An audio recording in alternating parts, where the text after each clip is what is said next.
See if we get new viewers.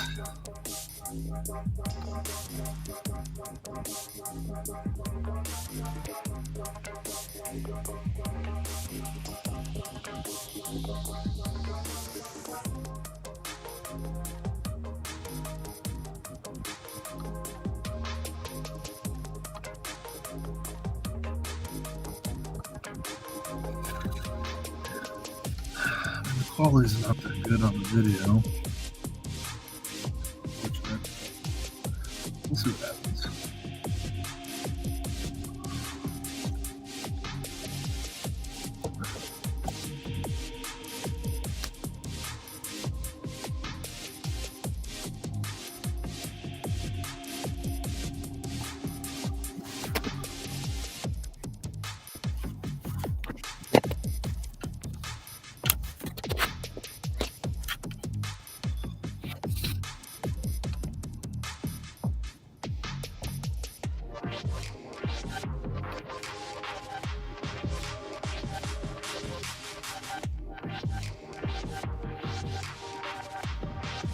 We get any viewers on this bad boy.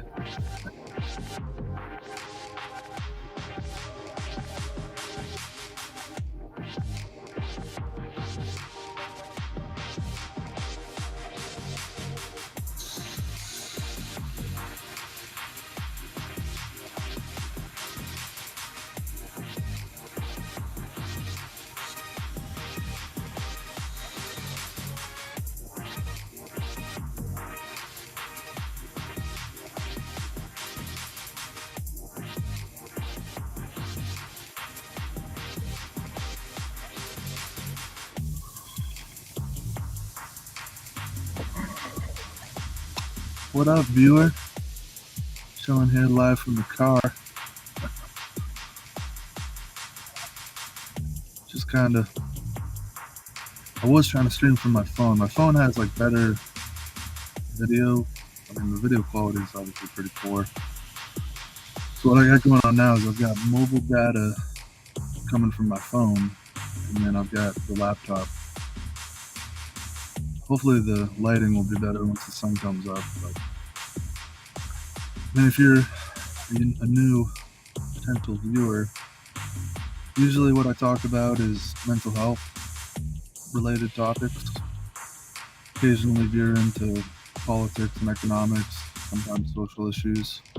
But usually always from our perspective as somebody who has a serious mental health condition, and but I mean, like today, I don't know. I mean, to be honest with you, I've been, I didn't sleep much last night, so kind of rocking it through the new day. But it was pretty fun last night around 12:30 Eastern time. The U.S. get the gold medal in figure skating. Nathan Chen, quadruple Lutz. It was pretty sweet. I mean, he's a rock star, man. I mean, I live in the north. I'm actually, right now where I'm broadcasting from is just by a lake where people do a lot of ice skating, and I have huge appreciation for ice skating. I mean, when I was younger and fitter, I was a little better or more fit, a little better at ice skating. But I tried again a couple years ago, and it's not easy to stay upright on skates is hard. Let alone moving around. And I mean, when you watch those figure skaters, it's like, dude, they're going backwards, forwards, up in the air, spinning. I mean, just to get off, to get any airspace on ice skates is a tremendous feat, let alone friggin' quadruple Lutz. So it's pretty cool. I've been enjoying watching the Olympics. I mean, definitely cool when the U.S. wins the gold. Japan was really strong. The next three competitors after Nathan Chen were Japanese. And then the latest news is the Russians prodigy there, the 15-year-old Kamila. Apparently she's getting either accused or confirmed that she used a banned substance. So I was a big fan of her. I thought she was, I mean, at 15 to be at the Olympic stage, and I mean, I think she was gonna win the gold, but now they're gonna have to play out. I don't know. It's just too bad. I mean, if she knowingly did that, I don't know why she would do that. I mean, I guess obviously to increase her performance, but you know, I don't know what the consequences are going to be. I just read a brief article saying, I mean, it didn't seem like a very intensive performance enhancer. I mean, it was some kind of drug that increased blood flow to the heart, but apparently they delayed handing out the medals, so I assume they're, and I think that was last night at like 10 o'clock at night, so, I don't know. I would assume they're basically, having conferences about, how to handle the situation, which is too bad, because obviously Russia, if you're following the Olympics, they already were in hot water because in Sochi 2014 they got, I mean, I guess they had like a very methodical, performance enhancing drug scheme. So that's why they're not even allowed to like wave the Russian flag or call themselves even Russia. They're the Russian Olympic Committee, and I mean, I don't know. I mean, I don't know. I mean, I'm a little conspiracy minded. Like I said, I have mental health issues, so sometimes I wonder if it's just, the West, like, digging up dirt that's not really there, but I don't know. Either way, for this Camilla girl, it's really, really kind of too bad, because I think she won the gold pending this review. Like I said, she's only 15 years old, which is crazy. When I was 15, I could barely tie my shoelaces, let alone. I mean, she's what she made famous on this Olympics is she's the first, I think if I'm right, she's the first woman to do a quadruple spin. Again, 15. So, I don't know. Just hopefully it doesn't turn into a scandal. Meanwhile, politically, the Russians are doing exercise in Belarus, and American NSA is going on political, to meet the press on the Sunday, saying that they think an Ukrainian invasion could happen any day. I mean, as far as politics go, I mean, again, I've known Russians. I mean, I live in a community on the coast in New England, so we have a lot of not just Russians, but a lot of Eastern Europeans come here in the summer to work, like on work visas. So they're like anything, like any culture. Obviously they have their different, they're unique in a way, but they're solid people. I mean, like any people, they have their good people and their bad people. I mean, obviously as an American, yeah, I mean, do I think it's probably not the best to have Putin essentially leading the country for over 2 decades? Yeah, I would agree that that's probably, not in line with our values here in America, where, we set presidential term limits. But, I don't know. Again, I've known enough Russians to know that it's just like anything. You can't judge the whole people by, one person, Putin. And, I don't know. I mean, and then I don't know enough about it, but I don't know, like sometimes I feel like, all the sanctions we put on Russia, I mean, I get that it's directed against Putin and, Putin is the problem, but it has to have an effect on the people too. And I mean, sometimes I worry that some of the sanctions are related to like food products, which is pretty devastating, because I don't, from what I understand, like Russia, as its territory is comprised now, doesn't have a lot of arable land. I'm sure they have some, but probably not enough. I mean, I think they have close to 200 million people in their country, which obviously to me makes sense as far as like what I understand about Ukraine, because Ukraine is a whole, like, it used to be a large sea basin, and the black soil in Ukraine is actually very arable for farming. So yeah, if I'm Russia, I got the West placing all kinds of sanctions that might affect the amount of food I get. Obviously, I would probably be very concerned about where Ukraine stands in that, because I'm sure I would imagine Ukraine is probably the largest supplier of foodstuffs, at least the basic material crops, to Russia. But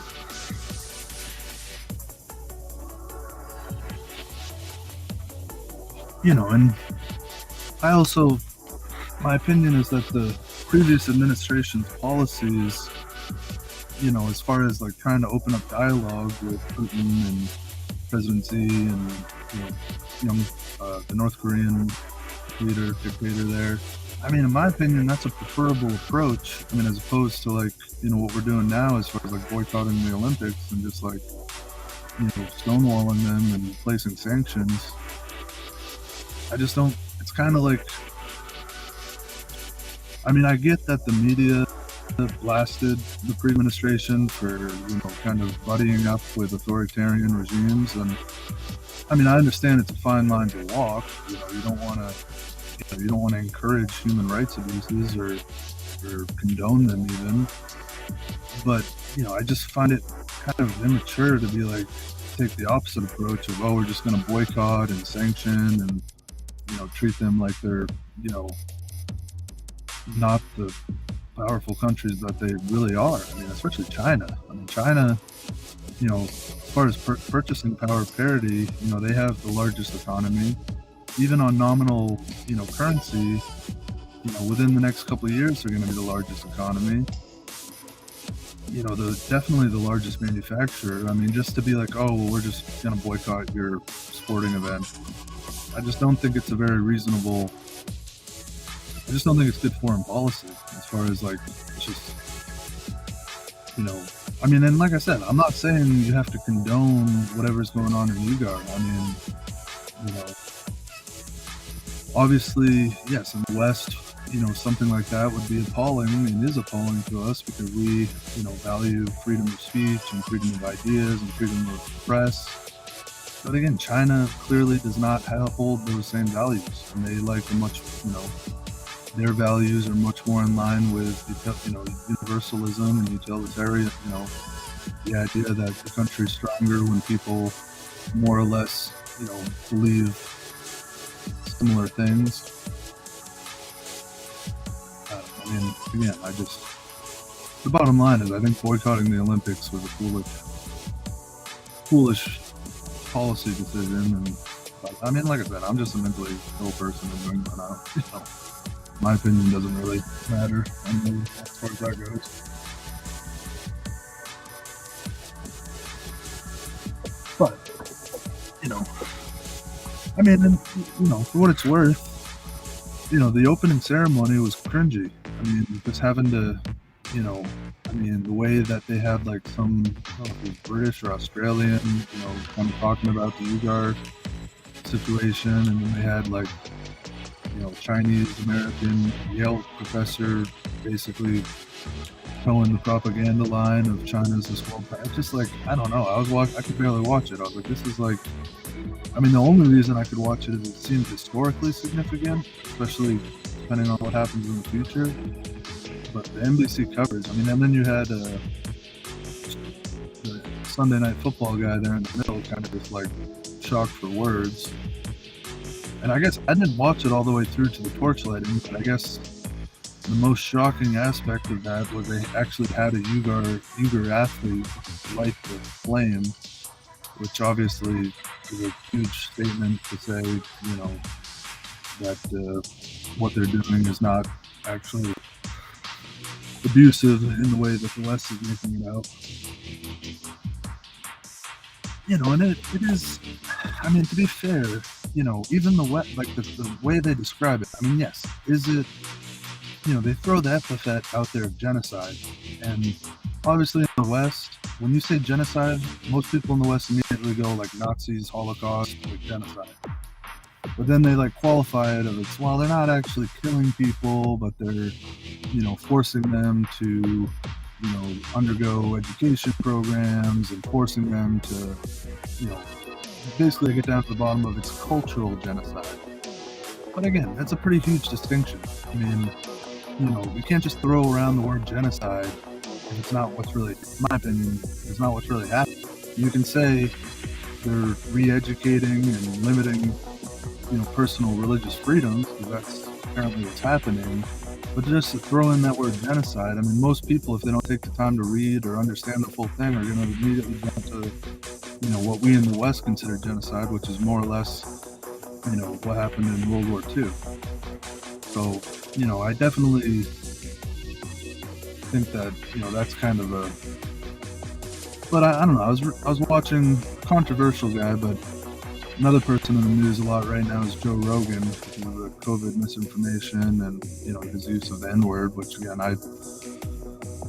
I grew up with. As far as the N-word, I agree that, for the most part, you should never, pretty much exclusively, I grew up with the idea that you should never use it. And, especially in any kind of public, broadcast context. But then as I have to admit, I think in my junior English class, if I can speak English,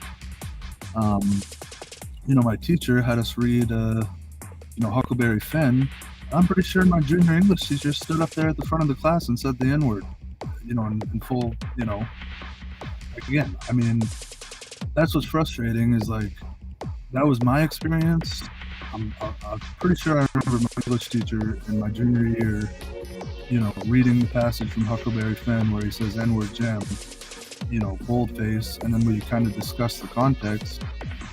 But now, you get Rogan getting blasted, but that's pretty much how he was using the N-word, was like in the context of like Huckleberry Finn, or like just in the context of the word. He wasn't like saying this person is the N-word, as far as I'm aware.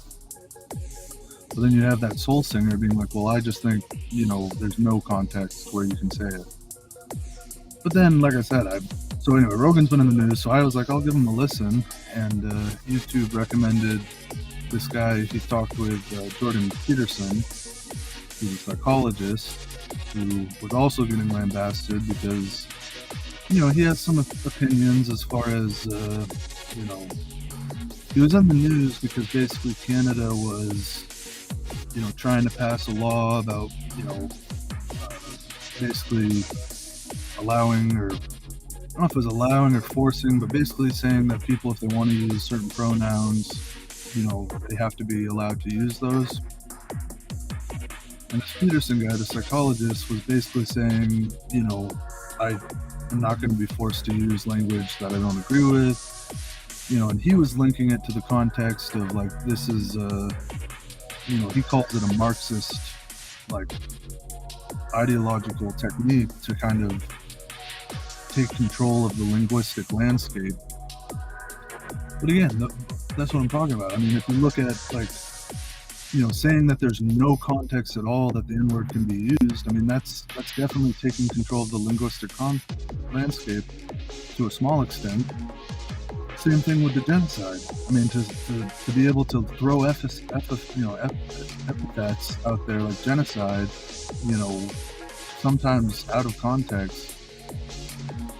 Anyway, I listened to the Rogan and the Peterson, and to be fair, Peterson's main message outside of the pronoun stuff, pretty good psychological tips. As somebody who's dealt with a lot of mental health and has obviously experienced psychological stuff, his message is like, look, there's suffering in the world, there's malevolent actors in the world, that's just a fact.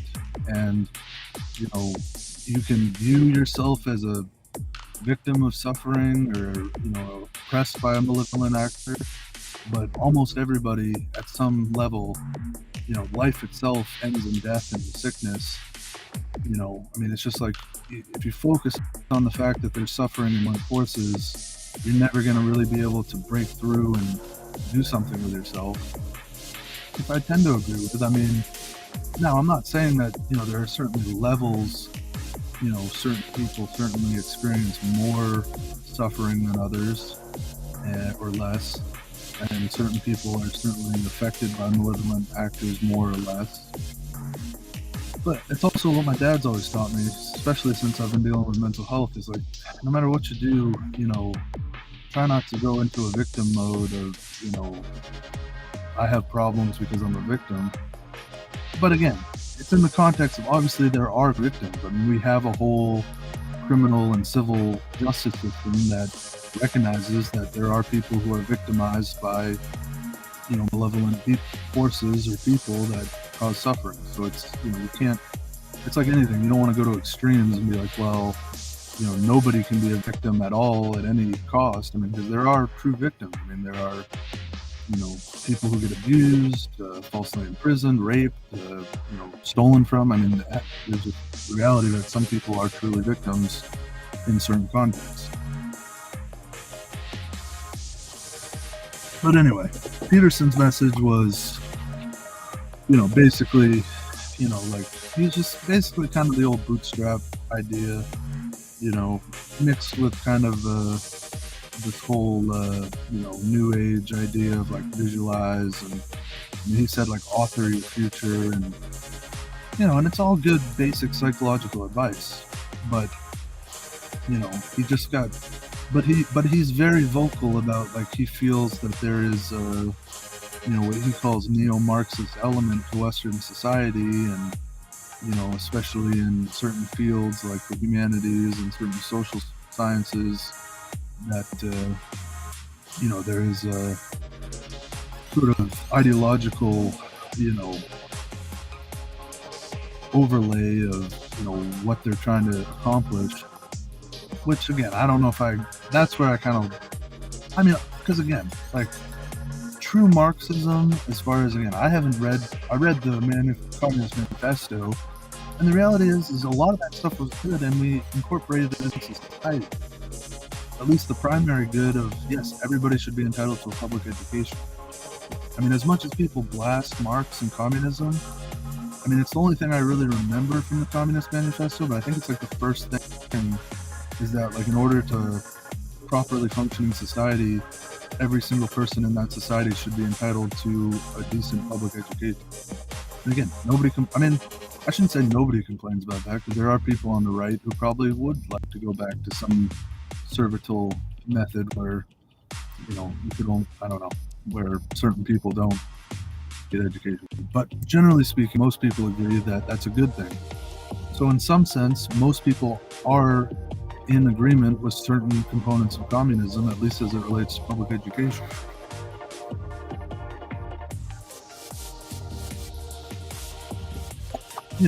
Obviously where people, disagree, and where I think the evidence is there as far as rationale, is the Marxist idea of equality of outcomes.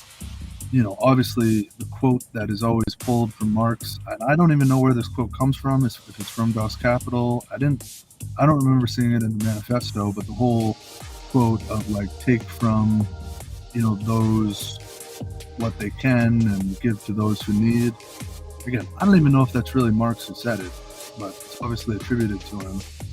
And yes, obviously everybody pretty much agrees that that's kind of a shit model, because nobody's going to want to do anything if it's just going to get taken from them and given to somebody who doesn't want to provide for themselves.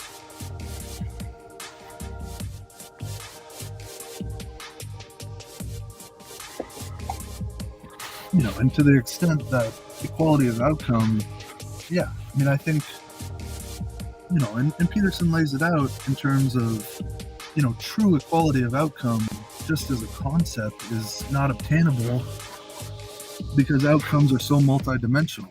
I mean, it's like, I mean, how are you going to determine equal outcomes when, how do you determine if somebody's as happy as somebody else? Or how do you determine if somebody is as educated as somebody else?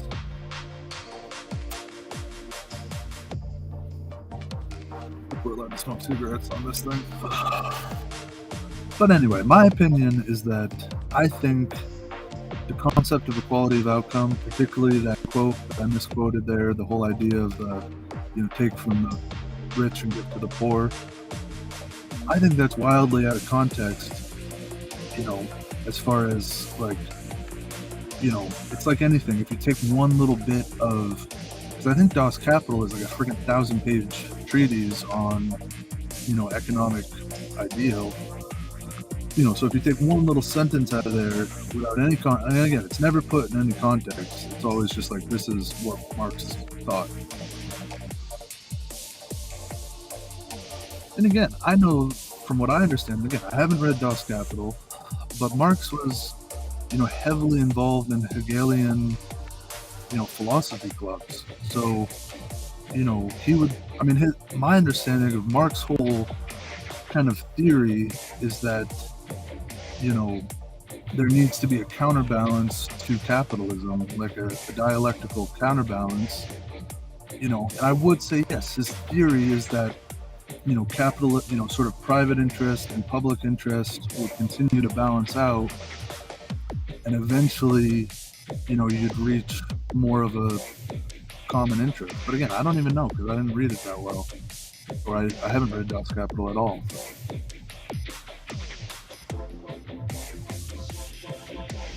My point is that, yes, I think almost any rational person would agree that equality of outcome is ridiculous.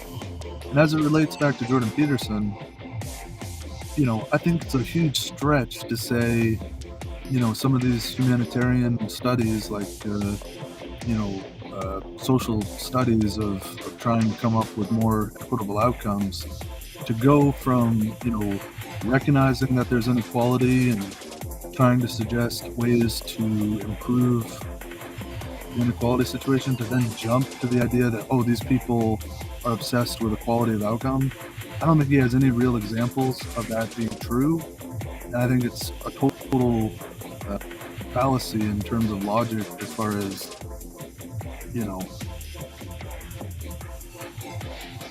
like I said.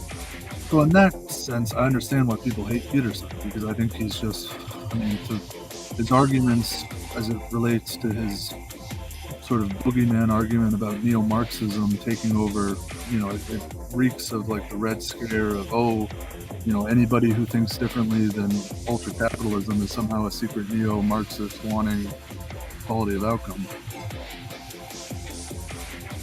But like I said, I think the bottom line is he's a psychologist. He's not a political scientist. He's not a political philosopher. So obviously he, it's not what he's schooled in. It's not what he's studied. He's a clinical psychologist, a research psychologist. So again, I don't even know why anybody would really take his opinions on political ideology seriously, because that's not his field of expertise by any stretch. But his psychological advice is actually, I think, pretty decent, as far as, again, try not to be a victim, try to view incremental positive steps, analyze your situation as far as your time waste and your productivity, try to author a plan of like, what do you want in your future? All that is good psychological stuff, which makes sense because he's a clinical psychologist. But his political stuff is pretty borderline.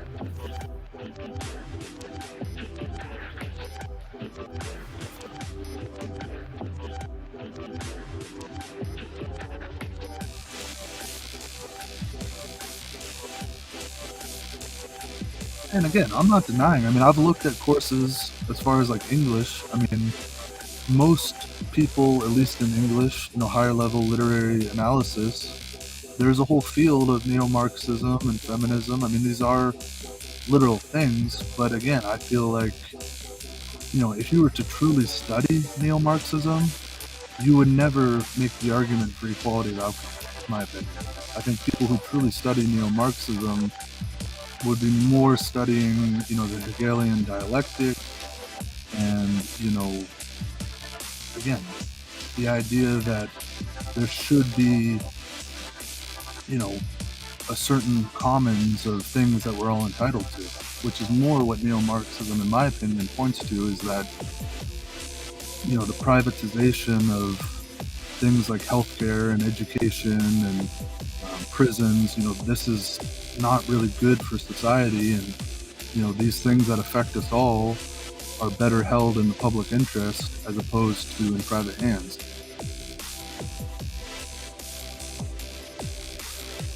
which again has nothing to do with the quality of outcome.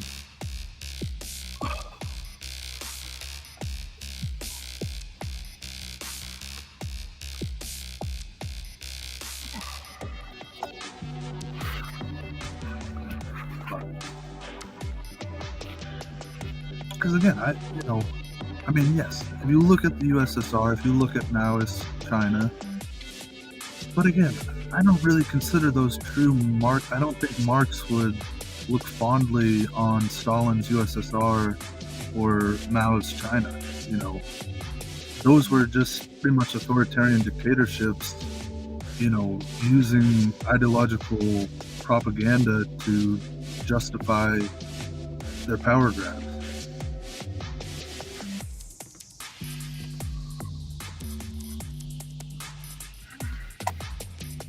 In my opinion.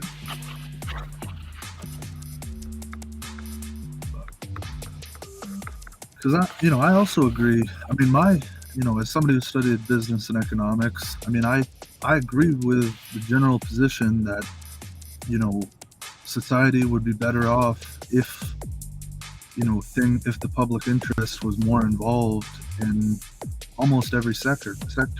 I mean, but especially the basic needs sector of education, housing, food, health insurance, safety, prisons.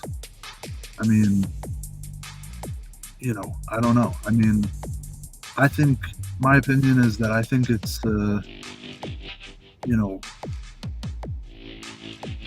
I don't think necessarily having public interest or public investment in, again, almost every field of enterprise and endeavor.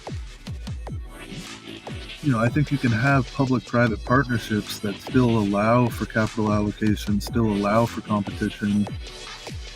I think it's just capitalist propaganda that, this idea that like anarcho-capitalism is somehow something we should strive for.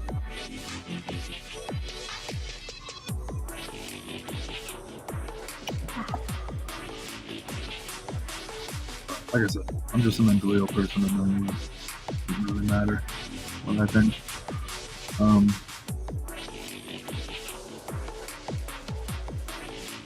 To shift topics a little bit, and I don't know, again, I would like to read Das Kapital because I don't know what Marx's opinion was on this, but, it's my opinion as somebody who studied mathematics and economics. Before I studied economics and business, I was an engineering undergrad, so I, studied the calculus and a little bit of differential equations and linear algebra and statistics and probability. I mean, I didn't get to like real analysis or complex analysis or even abstract algebra and mathematical proofs. So I'm not a true mathematician. It was all applied maths. But still, the bottom line that I'm trying to get to is that it's my opinion that if a set of institutions or an institution is allowed to extend compound interest financing, what I understand, I mean, mathematically, exponential functions, at the limit is infinity. I mean, any exponential function that has nothing stopping it, when taken to the limit, is an infinite equation, or at least an infinite result. And I mean, I'm not saying it's a perfect one-to-one analysis as far as exponential equations and compound interest credit, but the general basis of compound interest credit, I would argue, tends towards infinity. And in terms of applied measures, it seems like if a set of institutions or a set of bodies, corporate bodies or institutions are allowed to have pretty much exclusive ability to lend compound interest credit, and especially if they lend that credit based on what we have now, which is just like fiat legislative grace, I mean, inevitably those institutions and the affiliates of those institutions are going to have a hugely inequitable, again, tending towards infinity or total domination over the economic aspects of society, in my opinion.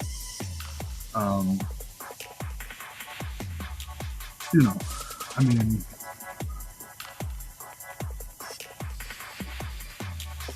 and that's why, I mean, compound interest credit, has been I mean, it's hard for people in our generation, especially in the West, to really recognize, especially in America. I mean, the reality is certain Western cultures, specifically the Netherlands and Germany, they're experimenting with. I mean, if you look at, central banks of Germany and Netherlands, they actually have negative interest rates. So they're trying to find.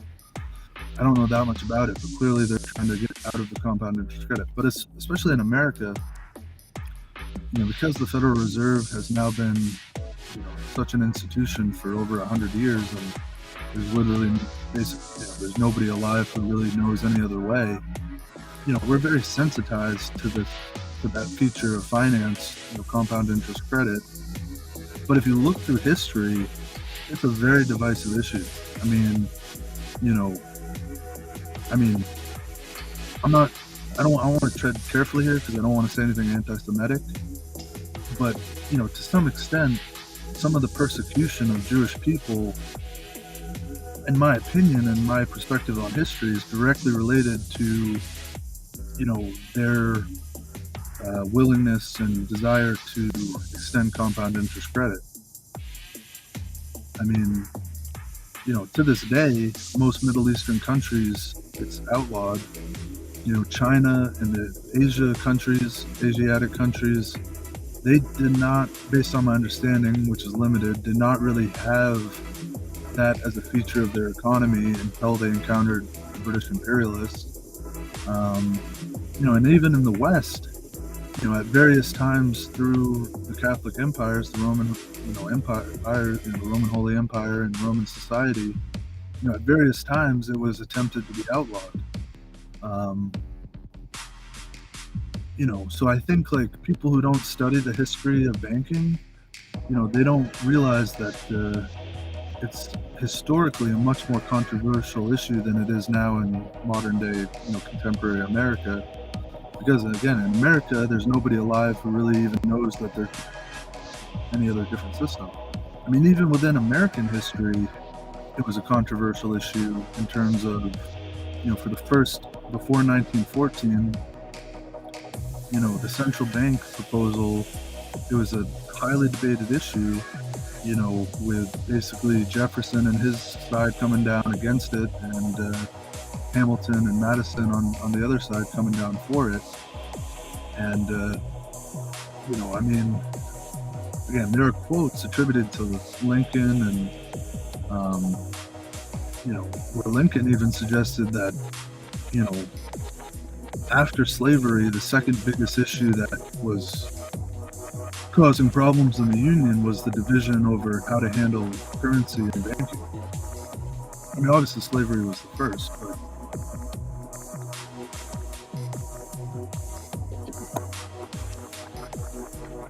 but again, the problem is it's not even outside of, I think the only, politicians are the Rand, father and son, Paul and Ron. They brought it up, but no, it's not really even open for discussion in America. It's just the American Overton window or paradigm is just there is no other way to handle economics other than centralized compound interest credit.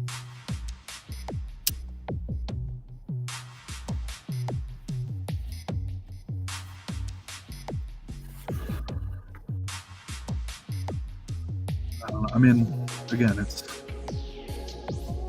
I have a particular passion. Because I think, my opinion as somebody who studied accounting and economics,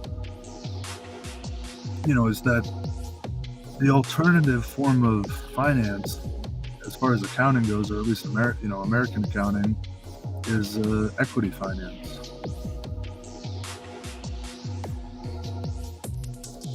In the terms of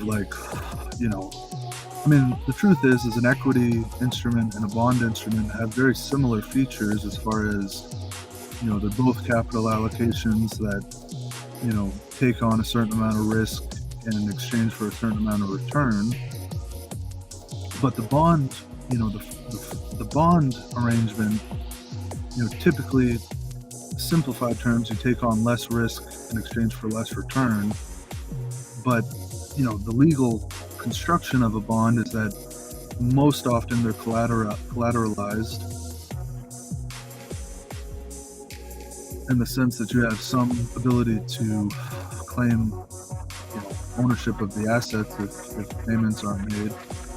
Um, and then as far as like personal finance goes, it's all based on fractional reserve banking, which is the idea that, you only have to have 10% reserves on deposit in order to lend, not 100% of the 10%, which is a pretty good trick because, like, again, you're talking about real property in the sense of mortgages, where you're basically gifted by the Federal Reserve System 90% of the funds needed. So worst case scenario, or one scenario, is they pay off all of the, principal and interest, and you receive a tidy profit. And then, like, worst case scenario, you receive real property in exchange for legislative grace created funds. So there's, it's like a win-win situation. I mean, there's, and it's true for commercial loans as well.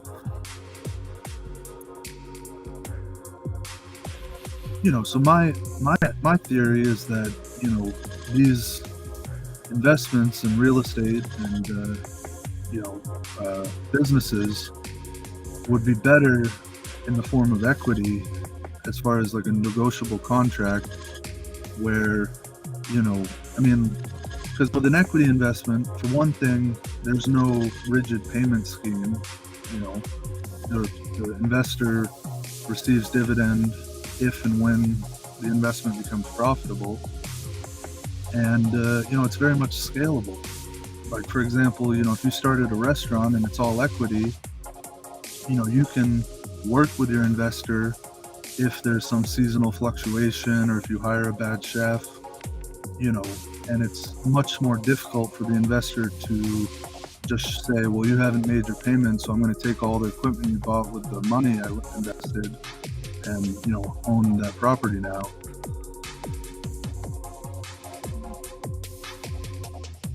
So my opinion is that, the equity form of investment is much more, fluid and flexible, and, if it was the primary or singular form of investment, and especially if that form of investment was, allowed, again, like I said, public and private interests, where you could have private equity, but also the governments had the ability, local, state, and federal, had the ability to invest, through applications for equity investment. And yeah, there's no doubt that would create state-owned enterprises, state and private-owned enterprises. And again, for some reason in America, as soon as you start talking that way, the friggin' anarcho-capitalists will come out of the woodwork and start screaming you're a socialist and a Marxist, and, but the reality is China's going to wipe us on the floor with economics. The bottom line is, this is a little bit of a tangent, but if you look at China's economic position, whether it's debt to GDP ratio, economic growth, middle class growth, they're destroying us in every economic category, because the reality is having public-private partnerships and enterprises is much more it results in a much better longevity for most businesses. While as here in America, our Fortune 500 mega corporations do all right by squeezing everybody out with the cost savings from, enormous monopolist scale. But the reality is small businesses, we have like a friggin' 80-90% fail rate within a couple of years. And that's abysmal.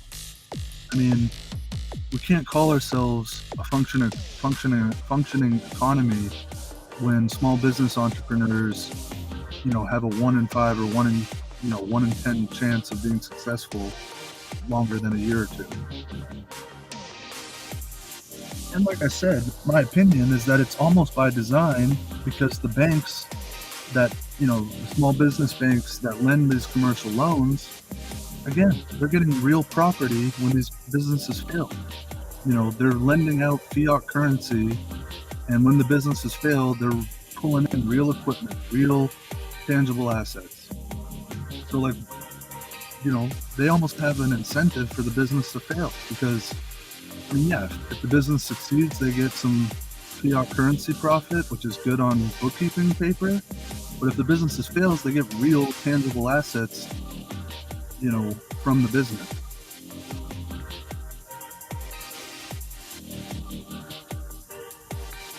Whereas again, if you had public-private interest in terms of equity, your local government is not going to want you to fail, especially if they have an equitable investment in your company.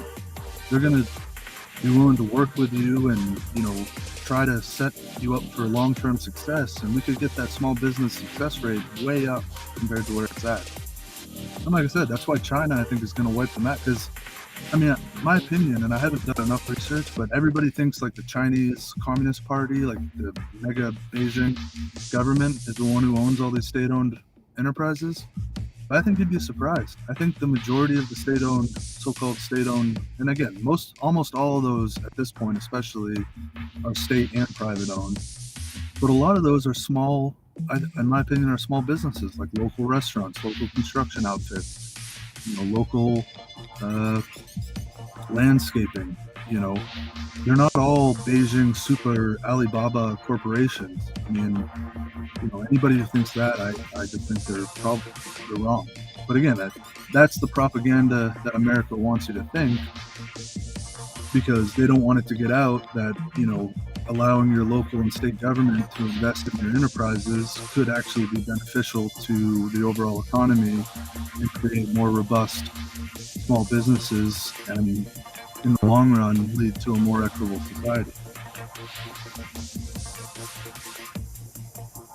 Because again, the way it is now, like I said, small businesses, it's almost, you're betting against the house. Again, a commercial bank that loans you the money to start up, in my opinion, ultimately they want you to fail so they can collect the real property. And then you're competing against mega corporations that are almost all in commercial lending agreements with the member banks of the Federal Reserve that have unlimited capital at their disposal by legislative grace. So how is any small business supposed to compete with that kind of situation?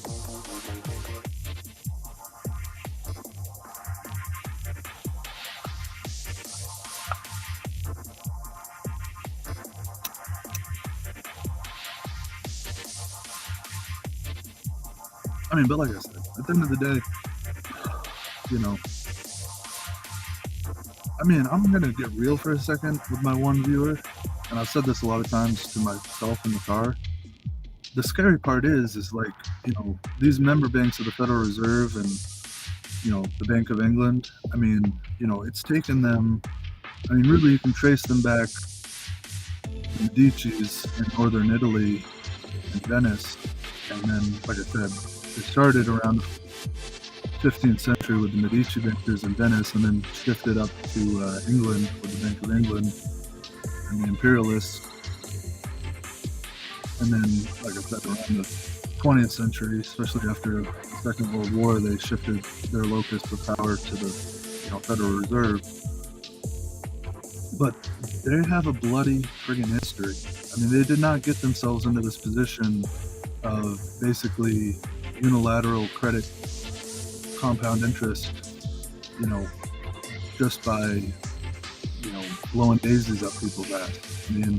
If you follow their path to, Western dominance, it's littered with millions upon millions of deaths. Whether you want to look at going back, the fact that, countless Americans fought in Vietnam and Korea to, in my opinion, basically try to force our banking measures on the Viet Cong and the Koreans. And you go back from that and you realize that, the whole Nazi scheme was basically because of the reparations in the banking system. So you have the whole problem of World War II. Even if you want to count in the the sort of countermeasures taken by Stalin and Mao and all the deaths lost there. World War One. I honestly think again it was a similar thing where the old empire saw the writing on the wall that they had the communists to the east and the Bank of England to the west, and they were going to fight about it with the whole Bismarck situation. You want to go back to the Civil War. You want to talk about Napoleon's conquest. You want to talk about the American Revolution. And then before that, you have the Holy Roman Empire. Basically, you want to talk about the Dutch Revolution. You want to talk about, again, it starts to stack up big time as far as the death toll of people. Now, again, I understand that historical events, my old high school history teacher told me, every historical event can be viewed from, a political, social, or religious, and economic feature. So I'm not saying that the economic feature was always the predominant feature of these wars. I mean, obviously there were political and social aspects to these wars too. But I would argue that the economic feature in almost every one of those conflicts I just mentioned was heavily related to compound interest banking.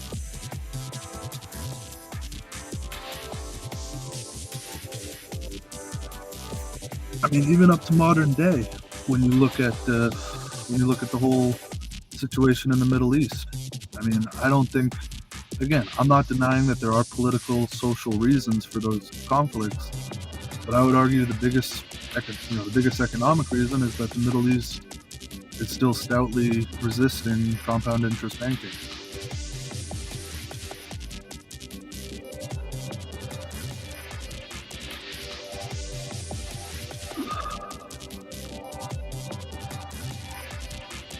And like I said, I mean, when you look at societies, I'm obviously Dutch. So, I'm obviously Dutch by the sense that my last name is Laan, which is a Dutch word. But again, when you look at the Dutch Revolution and when you look at Amsterdam, the Dutch were the first to recognize that, hey, as opposed to compound interest credit, we can set up equity exchanges in order to have social mobility and capital allocation.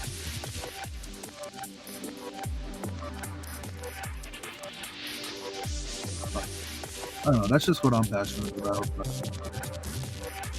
I mean, and the problem is with my mental health, it's really, like my father is usually like, dude, you got enough problems in your own life. You can't really go after, because like I said, I mean, this problem is huge as far as, even on the small chance that you could get the conversation started about, because like I said, in America, nobody really even knows a different way, and nobody's even willing to talk about a different way.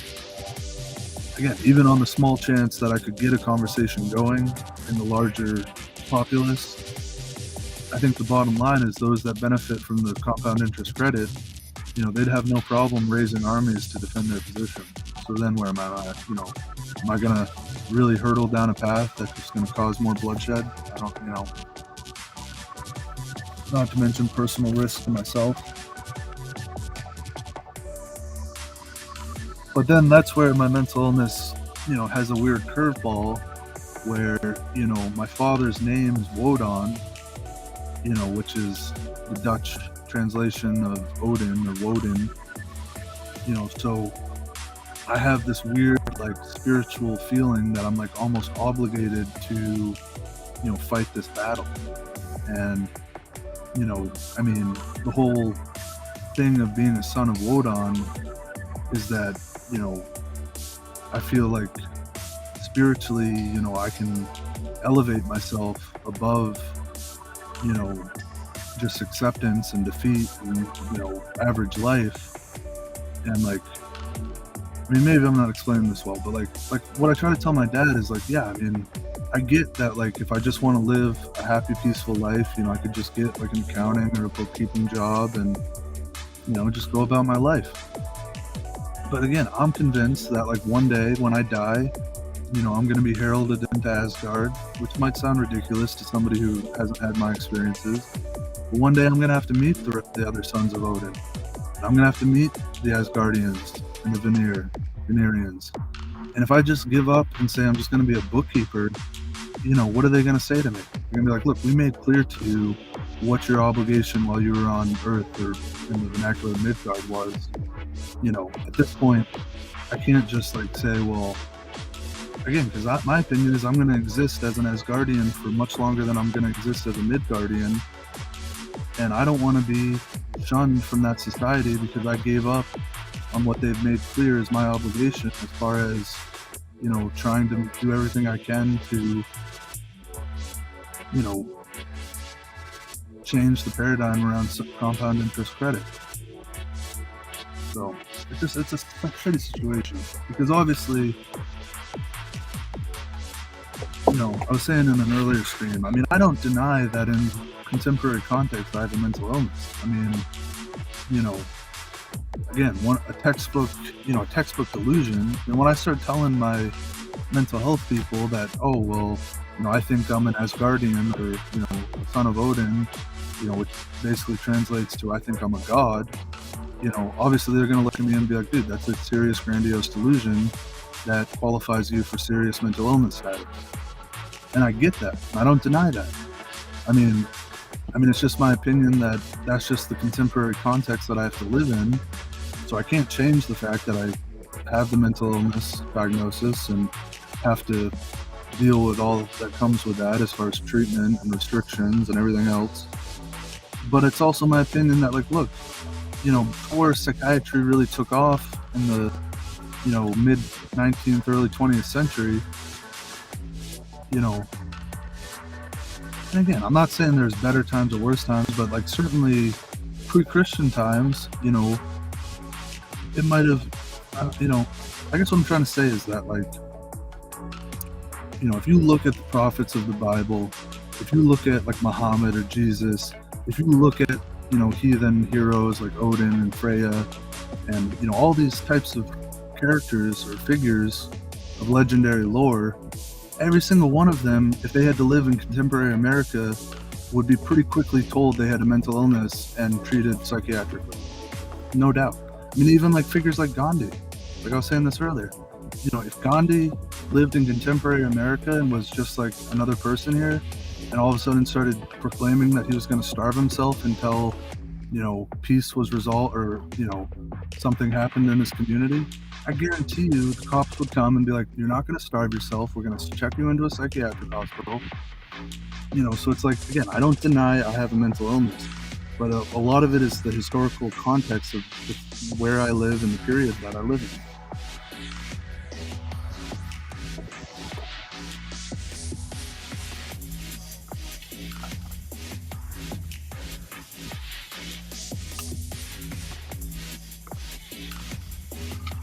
I'm not even saying it's the worst period to live in, because at least now, yes, is it tough to have a mental illness? It is, no doubt. In terms of the stigma, the treatments, the medications, the restrictions, it's tough. But obviously I recognize that, if I tried to pull this Son of Wodan crap at the height of the Inquisition, I'd already be dead. It could be worse.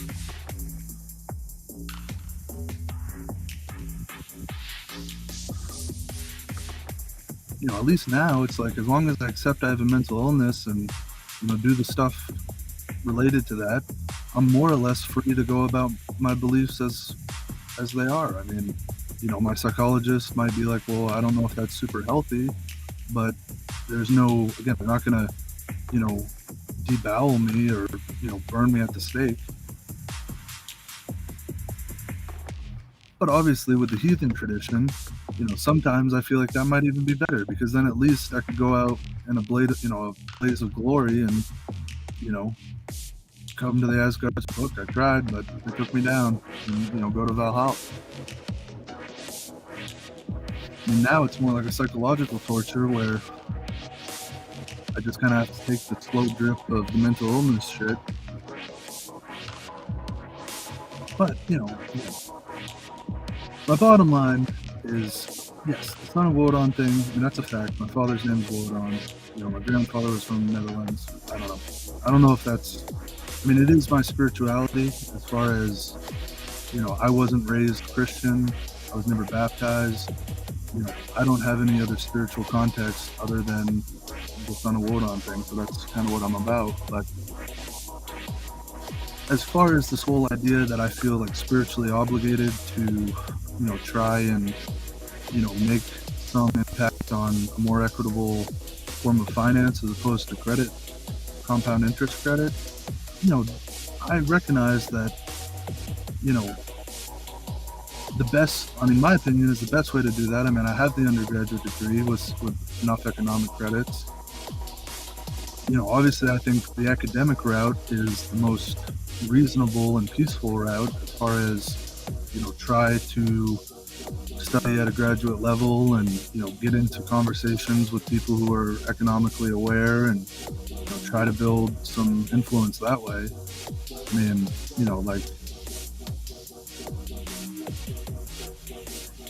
I mean, but don't get me wrong. In my spiritual journeys with, what I consider as guardians and ancestors of that approach, I'm not going to lie that they made pretty damn clear to me that, like, if you're going to be serious about this, you need to have some kind of force backing you, and not just some kind of, woo force of metaphysics, but some real, like you have to rally the freaking Anglo-Saxons to your cause and convince them that this thing is worth dying for if it comes to it.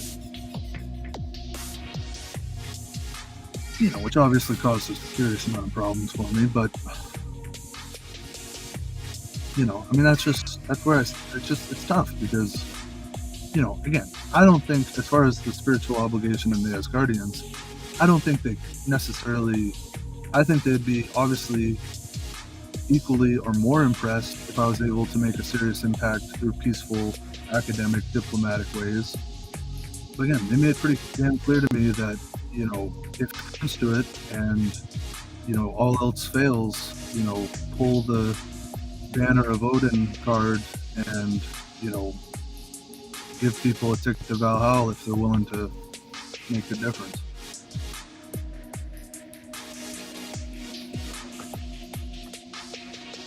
But obviously you can see how, when I get into that mindset, I mean, then it fuels my paranoia that, well, if I'm talking about this, which, if there was any serious, situation, I mean, obviously I'm basically talking about a huge national security type risk.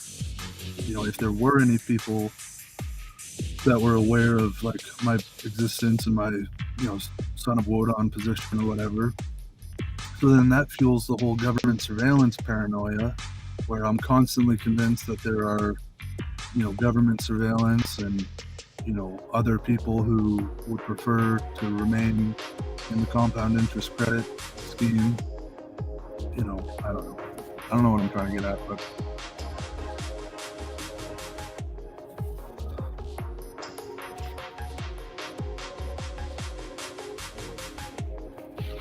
I mean, the bottom line is that it's my chief ambition to, do everything I can to, perhaps create a more equitable society that is not based around, what I consider a financial poor result of compound interest credit. But yeah, I don't want to go down as like a fucking, warmonger. But I'm not going to lie, in my private conversations, sometimes it does, sort of evolve into, warmongering, essentially.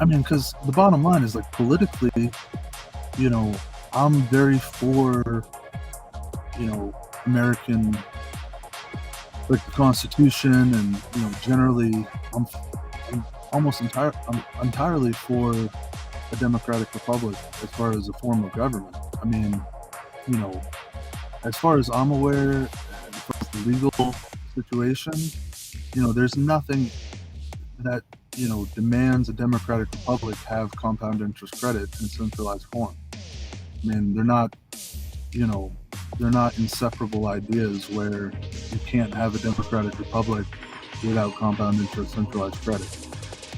I mean, again, I would argue that if you look at the history of the American Republic, there were very strong voices, namely Thomas Jefferson, who strongly argued against centralized compound interest credit. So just that alone indicates that clearly there are envisions of an American Republic without compound interest credit.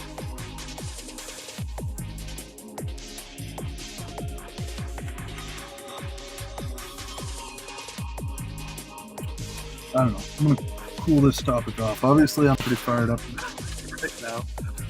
But like I said, I mean, at the end of the day, it's all just kind of, I go back from a psychological perspective. You got to look at it from my perspective of, obviously all that stuff I talked about, that gives my life meaning, that gives my life purpose. I obviously have a lot of passion about it. It's very easy to get sucked into because, when I look at my life without that in it, especially because what's become based on my dedication to those passions, if you remove those ambitions, I'm just a fucking mentally ill scub who, contributes basically nothing and, is lazy and fat and, it's like, you can see from a psychological perspective how appealing it is to kind of think in those terms because, the alternative is just so bleak as far as, if I accept the paradigm of I'm just severely mentally ill and, can't hold a job, can't hold a relationship, very dependent on my family, like that picture of my life is just very depressing and very hard to continue with as far as like, feeling good of self-esteem and stuff.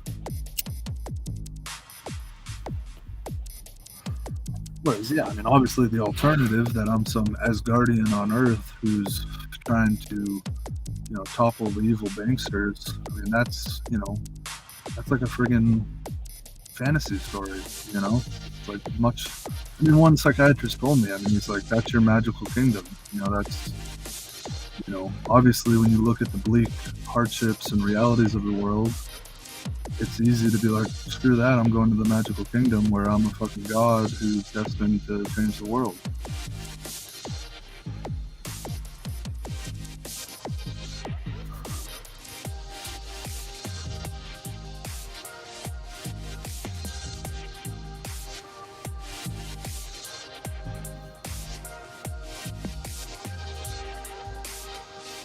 I mean, between me and this one viewer, the real problem is, so I did, like, when, this has developed over time. Like the initial, when I sort of broke from what I would consider, because like, again, when I was coming through high school, I was like, oh, I was a pretty good student, so I was like, maybe I'll do, dentistry or, medical or finance or something like that. But then when it initially happened to me where I felt like, these Asgardians or these spiritual elements were like, no, you're not going to do any of that. You're going to figure out the power dynamics of this world and topple it. Initially I didn't know shit. I was like, dude, first of all, I don't even know where to start with something like that. Up till that time, I had spent all my time, shooting hoops, playing sports, chasing girls, partying, doing decent in school. And then, like, all of a sudden I'm confronted with, like, what I consider, like, either hallucinations or, like, spiritual apparitions that are, like, you're gonna fucking go on a way different path than what you're thinking. And again, at that time at 17, I didn't know jack.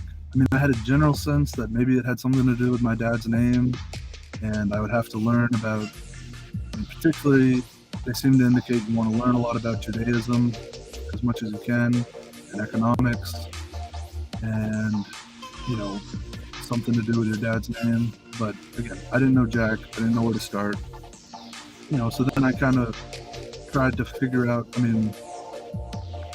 where the power resided, and, kind of went to, I started studying like Illuminati teachings, and, I worked at a upscale resort and started to study them. I studied Judaic teachings, Judaic philosophy.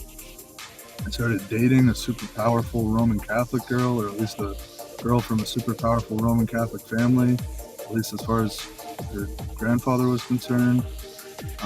Lived in New York for a while.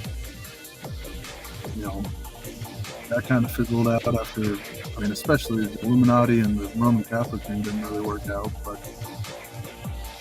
then I tried to study like, mathematics and philosophy and engineering, and then business, accounting. And again, eventually, over time, I start to put the pieces together of, okay, so, the power, economically speaking, is definitely this compound interest credit thing. Not to get anti-Semitic, but yes, the Judaic peoples, that's kind of their thing, that they're, most talented at, or one of their best talents. And then, start to really cement the idea of like, well, what is Wodan? What does it mean to be son of Wodan? What does Wodan represent as far as culturally and such? And then, like I said, learn more about Roman Catholicism and the Illuminati and all this. And then, like I said, so I get through college. I think, eventually when I went back to college, I really studied the academic and learned a lot about accounting and the real structural nature of business and accounting. But then the fucking kind of apparition type spiritual shit starts happening again. And now after all I've learned all this, and I have a pretty good idea that, okay, centralized credit, probably the cause of the economic, to some extent political inequality in this country and the West in general. Okay, the Wodan thing is like some ancient Anglo-Saxon king god or whatever, god king or whatever. And okay, maybe being the son of Wodan gives me some status in that culture. But then like they show up and they're like, well, we want you to go berserk and say you're going to raise an army if they don't, relinquish the system of debt and taxes. So that fucking sucked, because again, I was pretty sure I could do it peacefully, or, but then, yeah, they basically were like, nope, you want to put out the call for like armed militia and all this other shit. So I do like a huge public fucking spectacle of myself, basically, I was doing taxes in Walmart, publicly declaring that we need to revisit, the decisions made in the First World War around debt and taxes. Which obviously, like, anybody who knows, like, viral networking, if you're in a fucking populated Walmart pretty loudly proclaiming these things, it's not gonna, it's not a stretch to think that can spread pretty fast.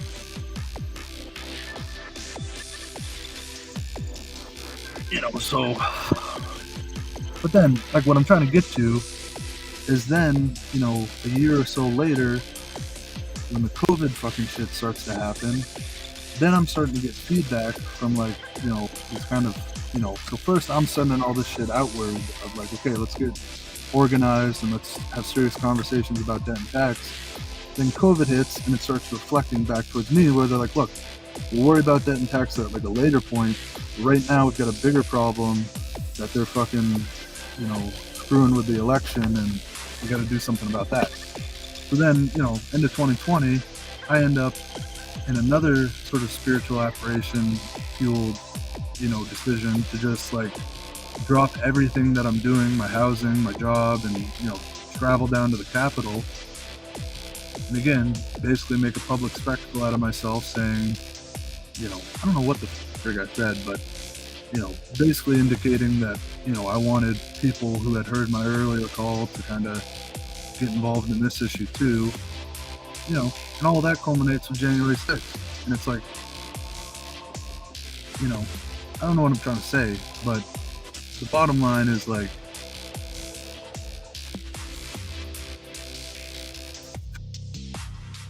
yeah, I'm still pissed off about that, because again, I tried to make pretty clear that what I was trying to do was related to the credit system.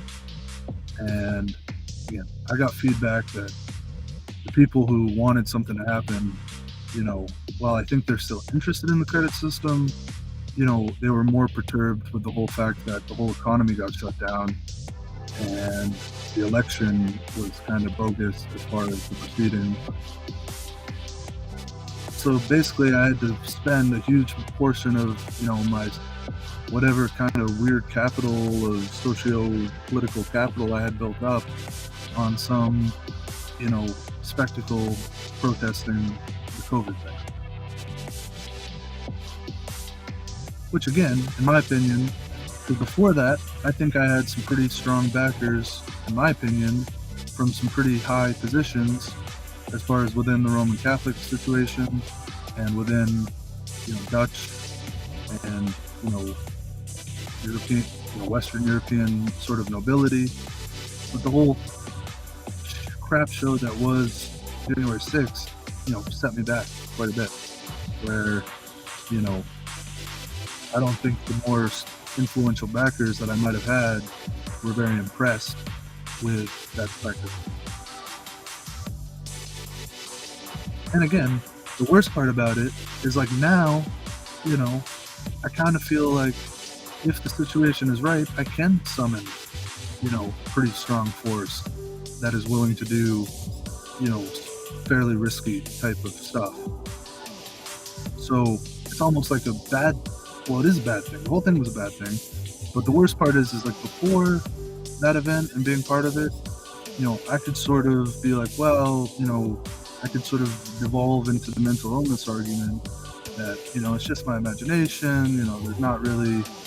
But now it's like I'm pretty convinced that, like, if push comes to shove on this credit issue, and again, I always say that when push comes to shove, it's going to be between 2035 and 2050 when there's going to be huge environmental type shit that's going to go down and the social entitlement system is going to be up for grabs.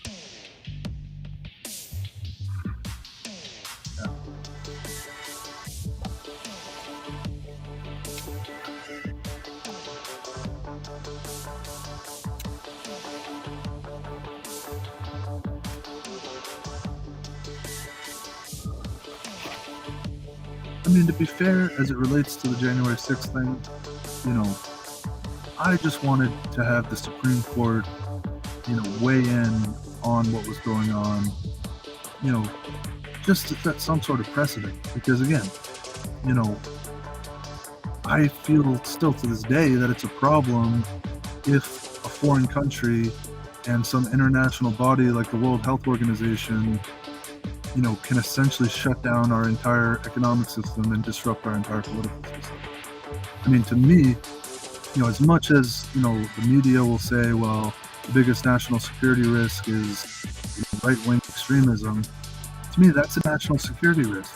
If we're allowing some international health organization to basically tell us we have to shut down our whole economy and, upend our whole political electoral proceedings, if that's not a national security risk, I don't know what it is.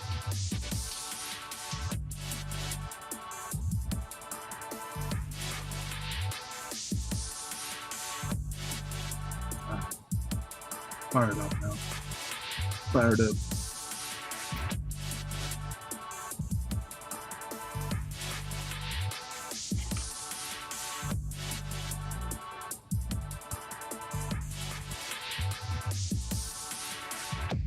I mean, like I said, I've had long conversations by myself on these issues. I mean, as far as my involvement in January 6th, again, I did not specifically, have any conversations about any type of specific attacks. I mean, nor did I have any foreknowledge that there would be anything like that.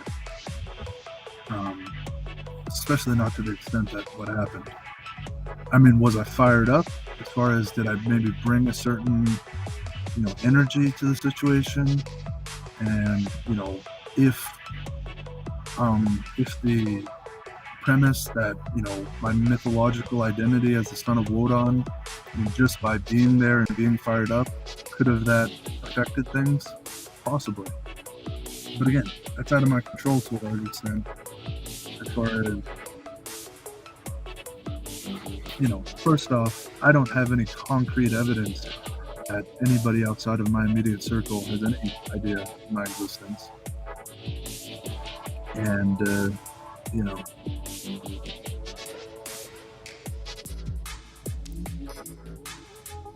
I don't know. I mean, at the end of the day,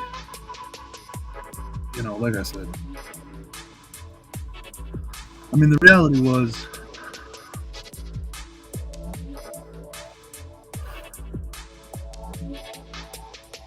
again, I had no real communication. I mean, let me be blunt. Pretty much all of my communication was me talking to myself in my car. Now, I'm not going to lie. I was under the belief, still am under the belief, that my car is outfitted with certain audio surveillance equipment that allows, not only surveillance, but, conversations to take place in a, way that, in certain situations, especially in these situations, was allowing me to communicate with, people who are heavily, very influential. But like I said, I have never personally, physically located that equipment, and I certainly can't be 100% sure that it's not just auditory hallucination.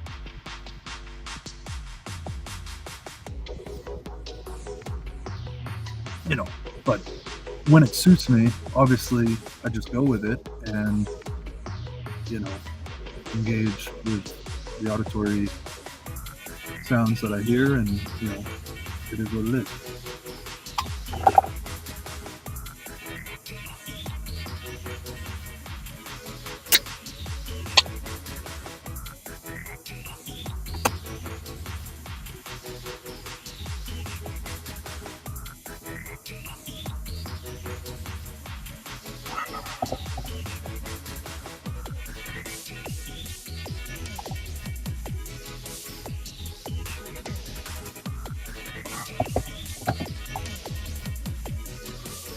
I mean, I guess the bottom line is,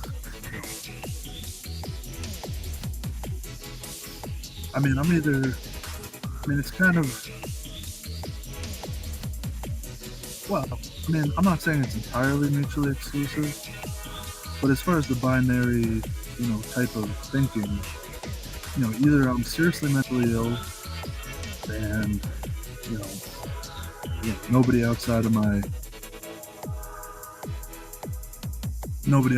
immediate circle has any freaking clue as to, what it is I say or do. Or the other binary is, paternally, I come from an affluent family with, a scheme in place to create, the Wodan and the son of Wodan. And, in terms of relatively covert surveillance, I'm actually very well connected and in certain situations relatively influential. Those are kind of the two extremes. I mean, probably the truth lies somewhere in the middle, but I don't know. I don't know what Russia boom today is.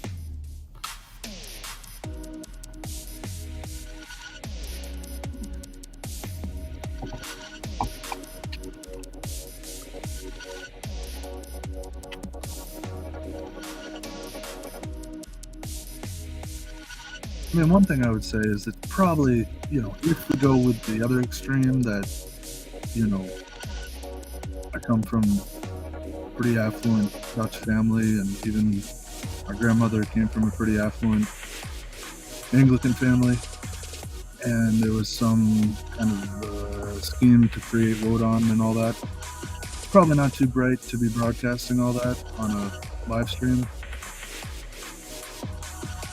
So, probably should end this. Because again, I mean, the best thing that I have going for me is, again, there's not a lot of tangible evidence of anything that I do.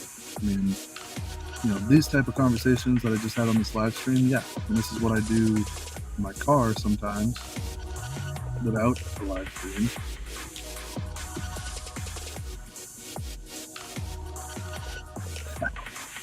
I mean, I might have just screwed the pooch. Maybe this will go viral. I'll be like, oh my god.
I mean, at the end of the day, the bottom line is that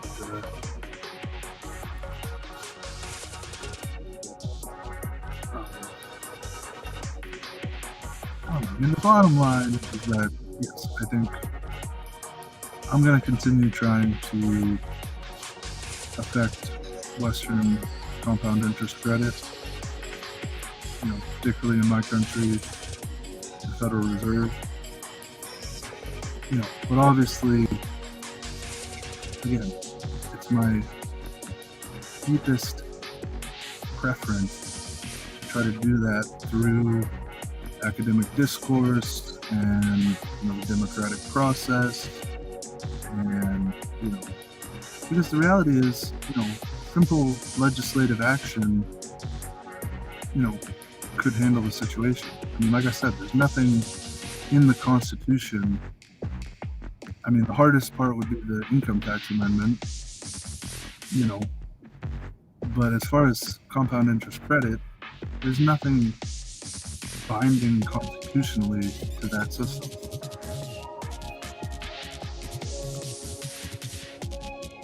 It's all based on the Federal Reserve Act.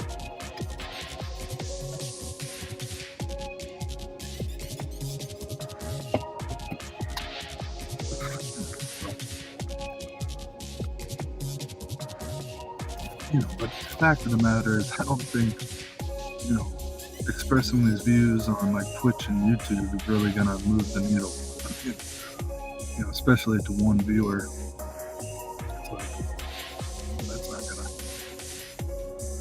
It's not really gonna affect things. But if I can get into a credible academic institution, associate with credible academic figures,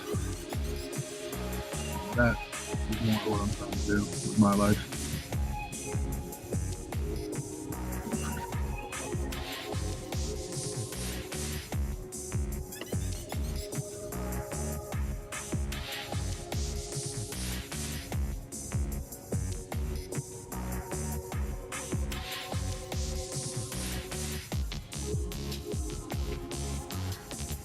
And as far as the Constitution is concerned, like I said, I don't think I'm out of bounds constitutionally to call for, military type. Obviously, again, just having a militia is not my understanding of the Constitution. I mean, again, the fact is there's tons of militias out there, and none of them are out of bounds constitutionally. Obviously, it's what you do with the militia where it becomes a problem. But, just calling for a militia is my constitutional right as far as I'm aware, and I think there's many examples of militias that exist that have not been disbanded. And now, obviously, the irony is that the first part of the Second Amendment, as far as the right to bear arms, that has been stripped from me based on my mental illness. But like I said, my understanding is as long as I do not possess a firearm, there's nothing out of line with suggesting that people. Because remember, what is a militia? I mean, a militia is just basically an agreement to take up arms based on certain conditions.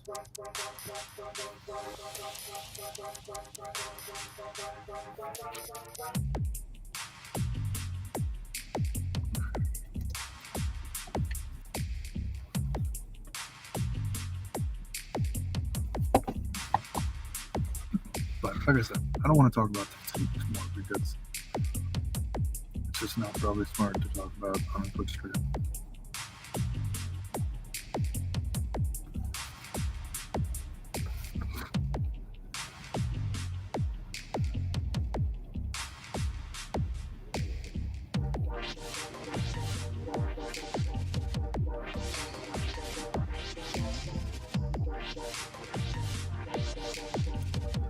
And I don't know who this one viewer is. Just hanging with me through the whole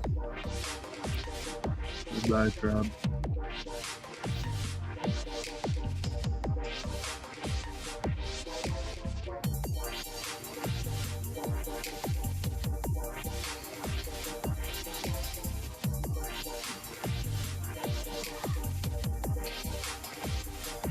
I mean, like I said, to the one viewer, I apologize. This conversation went way off the rails. You know, I mean, as you can see, this is, the elements of my mental illness, the grandiosity, and the delusion. Again, I think most people in my life, from my psychological support team to my family, they all would much prefer me to just forget about all the stuff I just talked about as it relates to, economic change and militias and all that nonsense. And that's really the hardest part for me is like, obviously based on how I just expressed myself, yeah, I mean, I have a lot of passion about it. And, it certainly fires up the pleasure receptors in my brain to talk about it. It makes me feel like I'm something more than I am really. But, the reality is it's a very destructive path for the most part. And, again, everybody that loves me or is in any way involved in me, almost pretty much without question, wants me to, focus my energy on, something that's not so destructive, that's not so, controversial, that's not so difficult to even imagine obtaining. So I do spend a lot of time trying to think of, what would my life look like if I did try to focus my energy, on something that doesn't make me feel like I need a militia, that doesn't, potentially cause serious political and economic strife. And I think, I have an accounting degree, so usually, I think about the idea of like starting like a small bookkeeping practice or, a little tax practice or something. I mean, I have some tax experience, or again, I also look at it as just leaning into the mental illness aspect and, getting more involved with the peer community and, trying to help people who are struggling through peer support and, engaging in the different groups. And, as far as what my dad would want from me, he's made pretty clear that he thinks, at this point in my life, the best thing I could do is to, engage in the mental health community as much as possible and, again, completely forget about all that other stuff I talked about And to be honest with you, I can see myself, being happy in that kind of life. I mean, I think, helping people who are suffering or vulnerable through mental health, and, just helping them by sharing my own suffering and my own vulnerabilities, you know, yeah, I'm not really opposed to doing that. It's just, you know, I think that's where my life is headed as far as, you know, trying to make a positive contribution to society. I definitely think, at some point,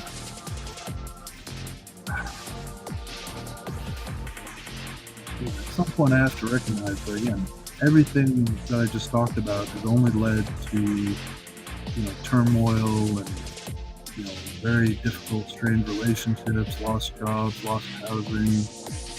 And, the reality is that if my dad, you know, didn't have the huge amount of sympathy that he does have for me, I would have been homeless a long time ago, and maybe even dead or in jail. I mean, it's only because my dad, sees some potential for, stability and a positive life that I'm not homeless or dead or in jail.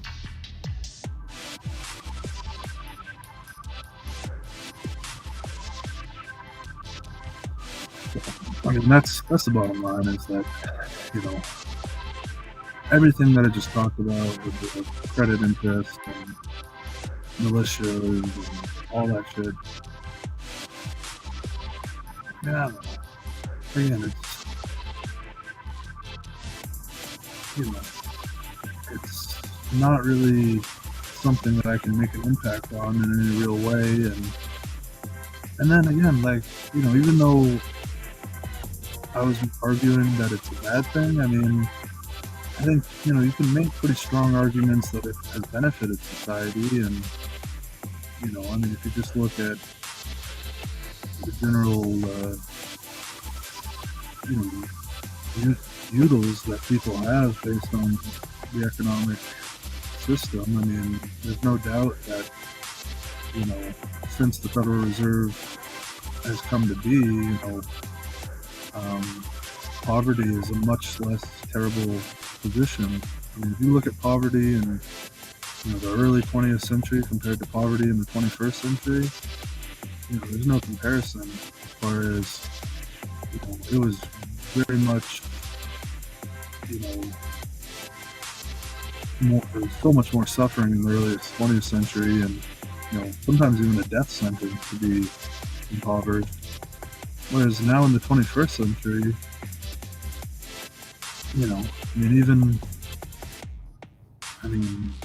typically, like I said, if you can, even people who are poor, they still eat pretty well, have good entertainment,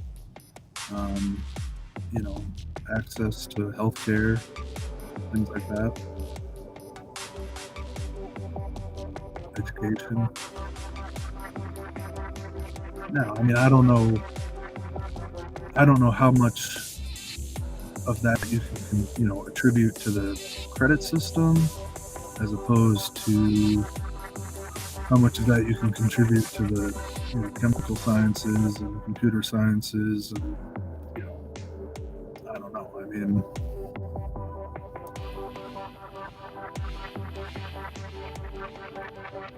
it's hard to, I don't know. I mean, there's certainly a correlation between, the inception of the Federal Reserve and the general quality of life in America. Whether there's a causation, I think you could make an argument for it. You could probably also make an argument that they might not be causally related, but the bottom line is, like, I had a conversation on Reddit with somebody, and he made a good point of, like, when you start talking with that kind of, militant revolutionary fever, the reality is like, if it got to that point, you can almost guarantee that, the results would be worse than the preceding situation.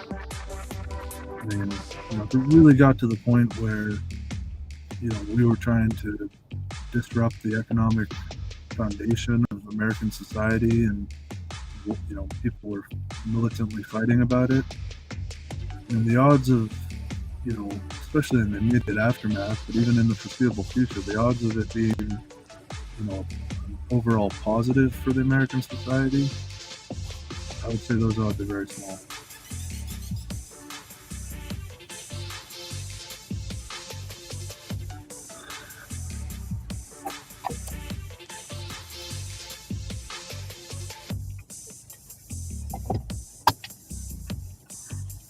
My opinion is that if you could peacefully, come up with, again, not like revolutionary fever that totally upends the economic system, but peacefully come up with, innovation and evolutionary ideas as far as, like, again, maybe some more ability for social investment, more access to equity for private persons and small businesses. And that's where, like, I think if I could stay sane, I could still make a positive impact by, trying to further, more equitable, forms of finance and things like that. But the problem is like, as anybody who's watching this show saw, is like, I have the tendency to devolve into, sort of militant, son of Wodan figure of, like, extreme proportion. And that's kind of my fatal flaw as far as, the question of, like, if I was really to pursue this, like with graduate study, do I really think I could really put myself within the bounds of, healthy conversation and healthy dialogue? Because, based on what I know about myself, probably not. I mean, not that I could never do it. I think that I could do it for periods of time. But if the right situation occurred, I think I would be more adamant, more likely to, revert back to sort of the all or nothing proposition.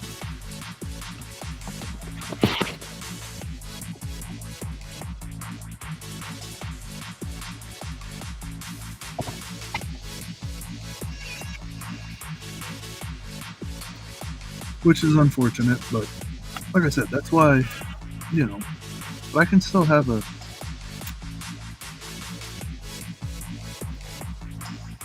decent life. I mean, like I said, what I envision, if I wasn't going to pursue, economics and, those type of discussions, I think my next choice would definitely be, some form of, peer support or mental health or,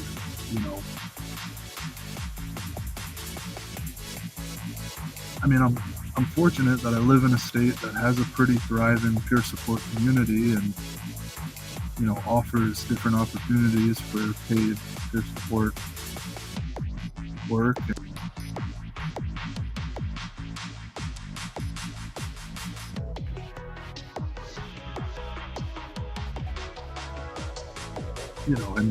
And like my dad says, the best part about going down that road is it should, in theory, help me stay grounded and help me, avoid the temptation. Because, again, I'm not going to lie, those other topics, I get huge dopamine rushes when, I talk about it or I think about it, or, it's hard for me to resist the temptation of, falling into the magical kingdom of thinking, because, again, it's just so much more extraordinary. Whereas, like, peer support is basically accepting that, I'm basically deficient and, kind of siloing myself with fellow deficients.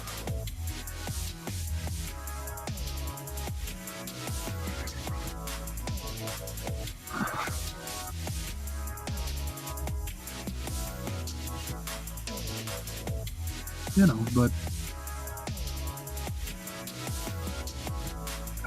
it's a problem. I mean, it's a psychological conundrum, but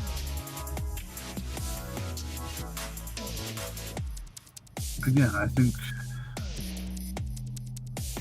I don't know.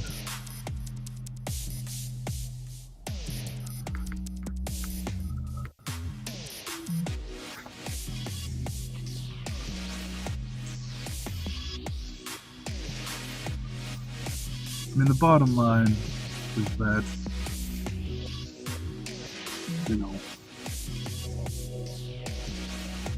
for the sake of my family and whatever community I live in and just society in general, I have to recognize that, I just, if I'm going to be any type of decent human being, again, I'm not saying, deficient is a harsh term. I'm not trying to say that, I'm less than, or, certainly I have a mental illness, which is, in a sense a deficiency, but, there are things that I'm decent at as far as like mathematics and, certain things. But obviously none of the things that I'm decent at in the real world are compared to the extraordinary idea that I'm somehow an guardian god. It's just hard to, that's so super that, it's just hard to resist that temptation. But like I said, it comes down to kind of an ethical position of, even I admit that, if I was to sort of be successful in the goal of, whatever, overthrowing the credit interest, like I just said, the bottom line reality is if that happened, we're talking probably massive loss of life, massive loss of prosperity, huge problems for everybody, probably in the world. So it's like, again, at a certain point, I have to step back and be like, you'd almost have to be a madman to like an evil extent to be like, that's really what I want to dedicate my life to. Again, I have to admit that, in my worst moments, I have been that madman to an evil extent.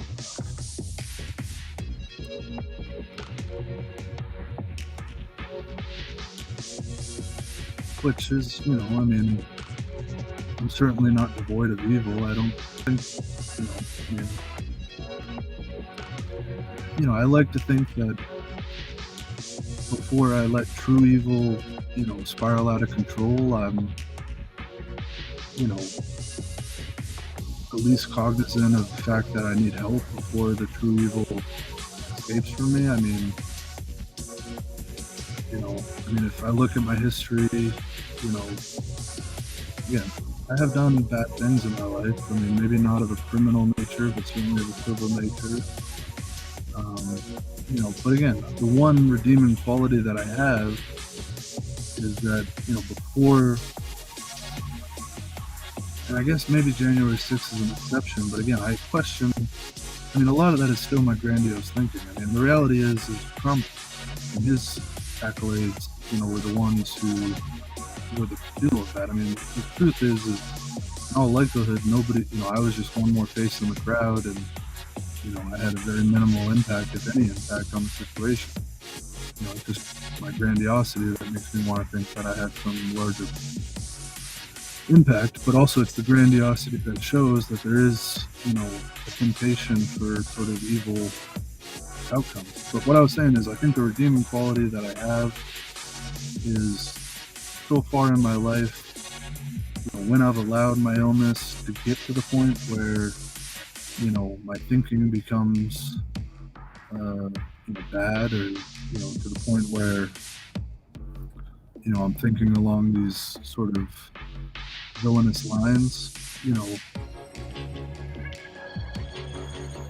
I either, in the past, I either check myself into the hospital, or on the recommendation of society, being my family or police officer, go to the hospital willingly. I mean, I've gone to the hospital willingly quite a few times, and that's my way to try to be like acknowledging, like, look, the way that I'm behaving and thinking is bad, and I need some sort of adjustment to, you know, not let it become truly disastrous.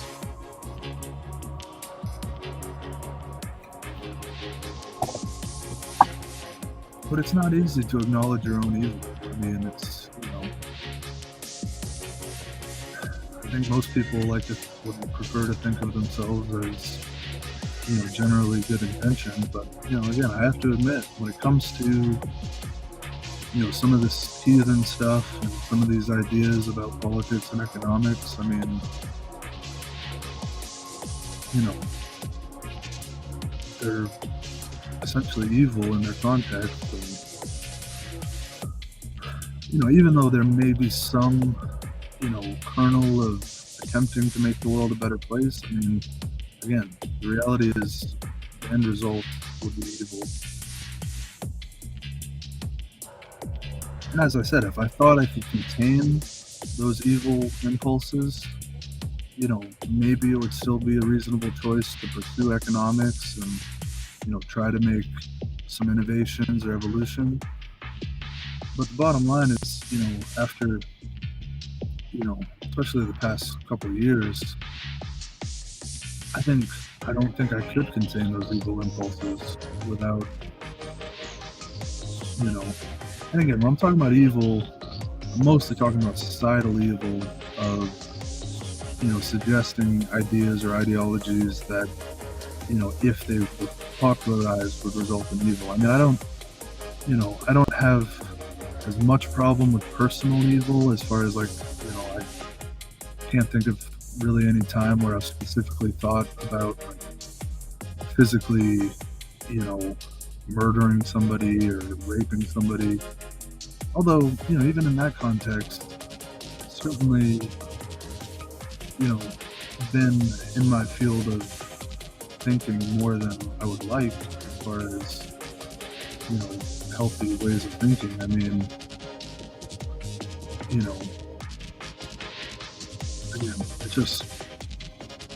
again, I don't think I'm unredeemably evil. I wouldn't say that. But I would say that if I don't, take the precautions and, organize myself in my thinking, I certainly have the capacity for evil. I mean, everybody has the capacity for evil, but I would say that, to some extent, I'm predisposed to be more capable of evil than perhaps average. Which is definitely a crappy situation to be in, but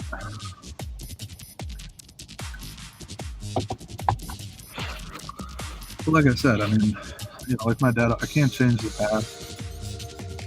And for what it's worth, I've I would say to some extent, I've paid my comeuppance for, my journeys towards evil. I mean, I've been in, state hospitals for 3 different occasions for, combined time of over half a year, in the same hospital where people who actually carried out, criminal evil, so again, those people who carried out criminal evil typically have been there longer and remain there longer. But as I said, one of the redeeming qualities is,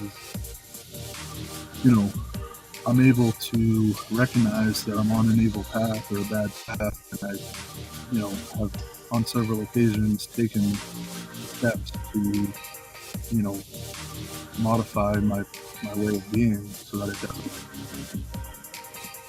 As I said, sometimes it's on encouragement or basically threat of homelessness. There have been certainly times where I've decided to do it on my own accord.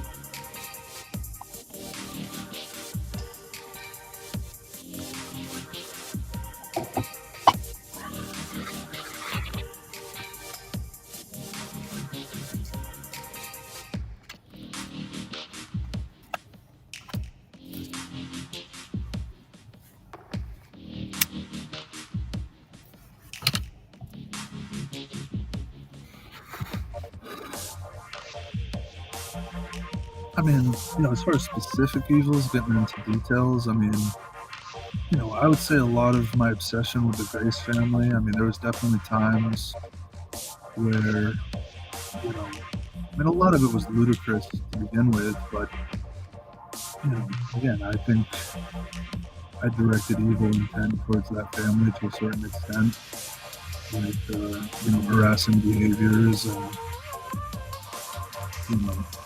certain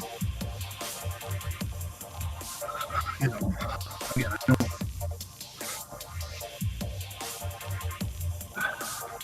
It's just the facts. I mean, I showed up at her house one day in Bar Harbor and really didn't say anything coherent, but was certainly aggressive. There certainly have been times, in the hospital setting when I'm very, very bad off in terms of my mindset, where I would say I've had evil intent towards people, particularly the staff and such. Obviously there was the time with my stepmother where, again, the problem is I think when I get very psychotic, I don't think I'm very articulate or coherent in terms of what I'm communicating. So, what comes across is just a scary, big, aggressive guy screaming his head off. So even if maybe in the way that I think about it, I wasn't necessarily, trying to be malicious or evil, I appreciate that the people around me, it certainly appeared that I was being evil.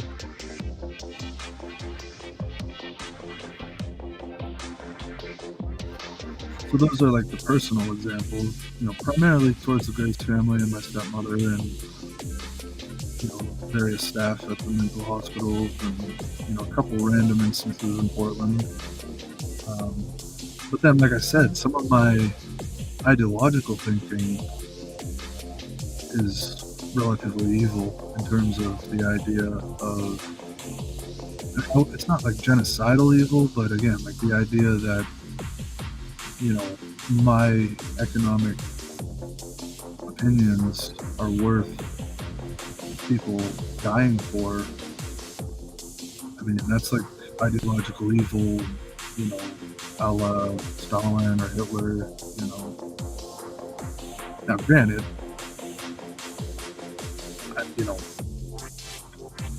that evil hasn't been carried out, but this is what the whole conversation is about. Is like, is it really worth dedicating my life towards a position that, would cause massive suffering and loss of life? No. Not if I'm reasonable and ethical. But again, the problem is when I get hyped up and psychotic, I'm not reasonable and I'm not ethical. I mean, that's just a fact.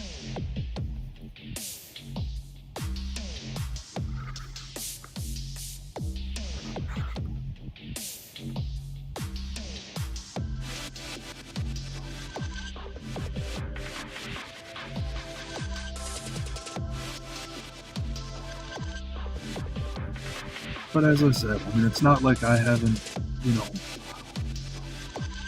paid some, penalty for this way of being.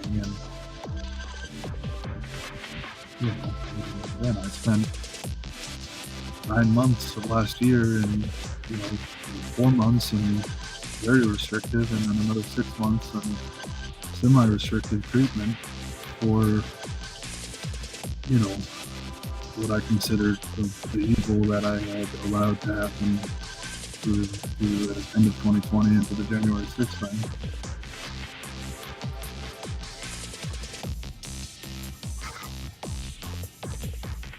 And to be fair, since I've left that restricted treatment,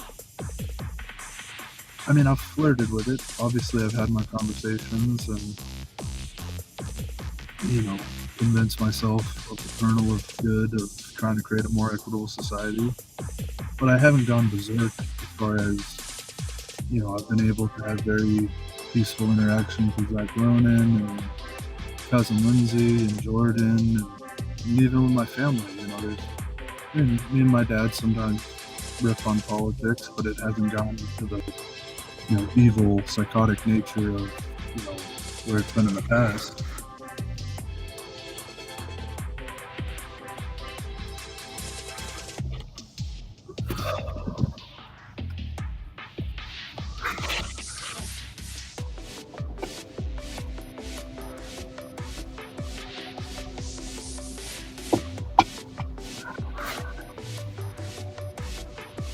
So I guess the bottom line is,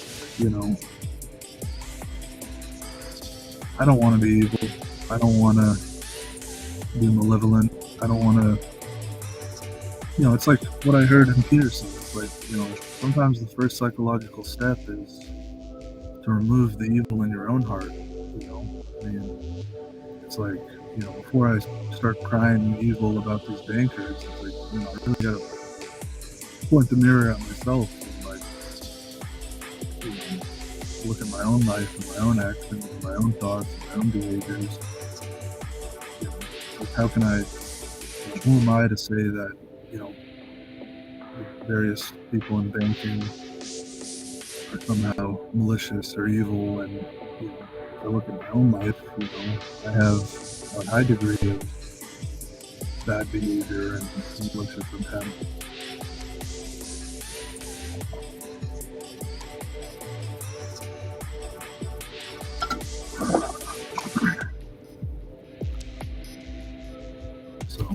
That's just, as I said, it's not a fun, reflective activity, but it is necessary to, focus on, because like I said, at the end of the day, as far as like the Asgardian thing, I gotta ask myself, if these Asgardian beings are demanding me to inflict evil on the world, is that really where I want my soul to rest? Is that really, if I truly believe that their, intention for me is to basically be a vehicle of massive warfare and economic upheaval, yes, my dad's name is Wodan, but I'm still an individual soul, and I can still, come to my own decision as far as where I want that soul to go. And as I said previously, I feel like those spiritual forces have made clear that their intention for me was to be a vehicle for war and economic upheaval.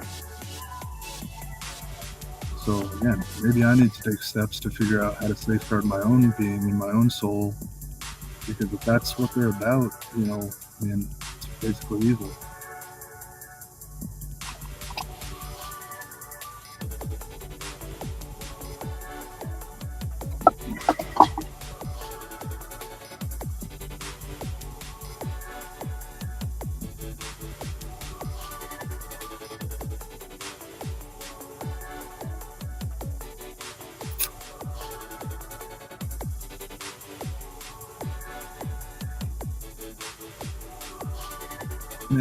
Because again, like when I think in terms of hedonism, or especially when I think in terms of Asgardians,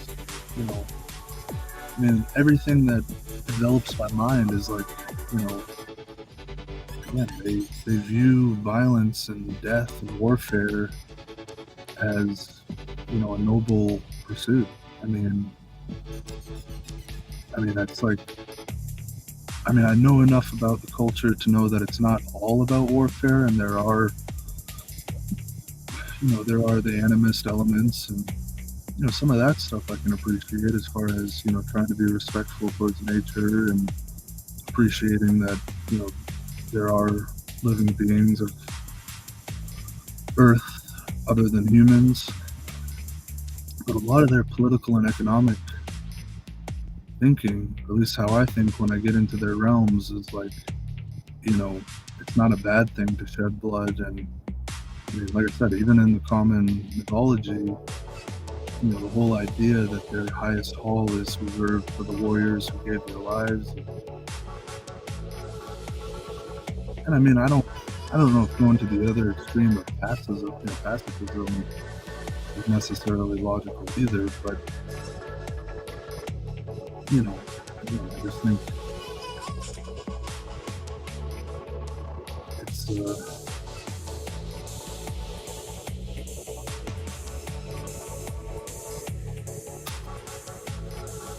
it's a tough conundrum spiritually because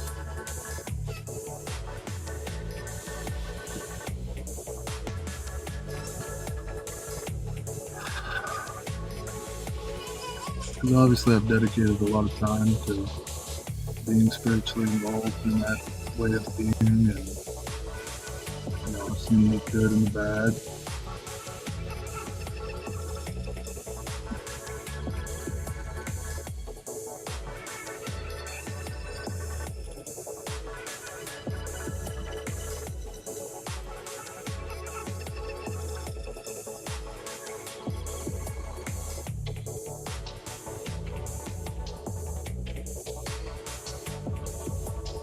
I don't know, man.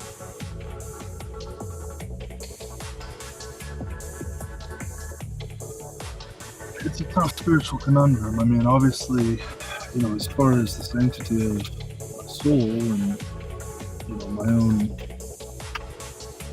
again, I'm in the unfortunate position of, not having received any baptism or, spiritual alternative for the most part. And, I can't change the fact that my father is named Wodan.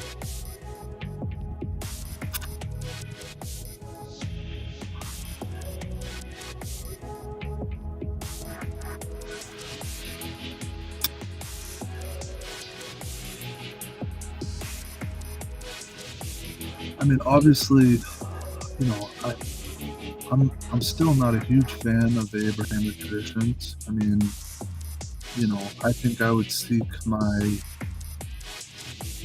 redemption, or as far as, the type of spiritual beings that I would be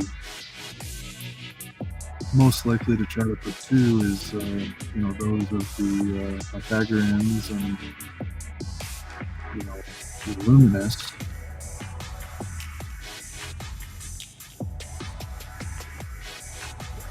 But that comes with its own set, because honestly, the Illuminists are not really that, they're also very, or at least, they don't seem to be too shy about their ideas that, some sort of violent overthrow of the economic system is necessary.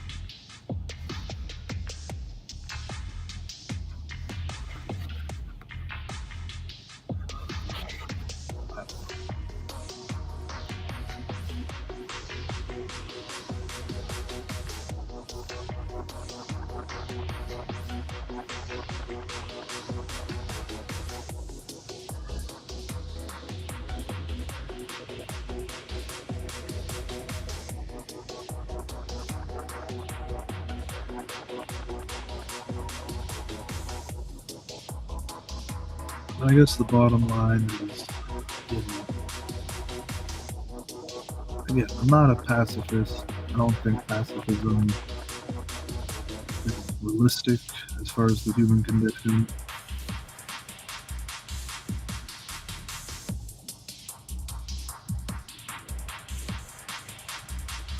But I also don't think that dedicating my life to the violent overthrow of the economic system would result in anything beneficial for me or anybody else for that matter.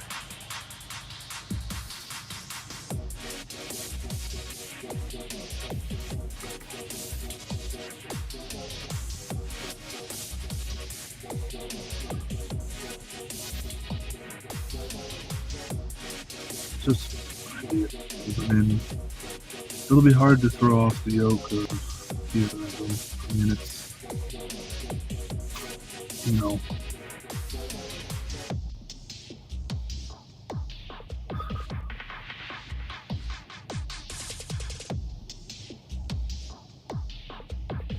especially when, again, I mean, there's just not a lot of alternatives. I mean, it's like, I don't think atheism is a realistic approach. I mean, I think that's,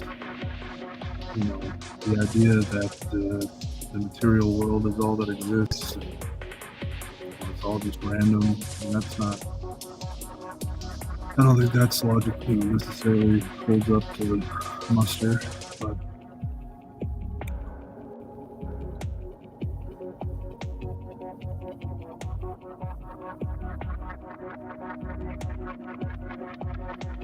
in Christianity, I mean, the problem I have with Christianity is my own biological parents were ousted from their Christian sect.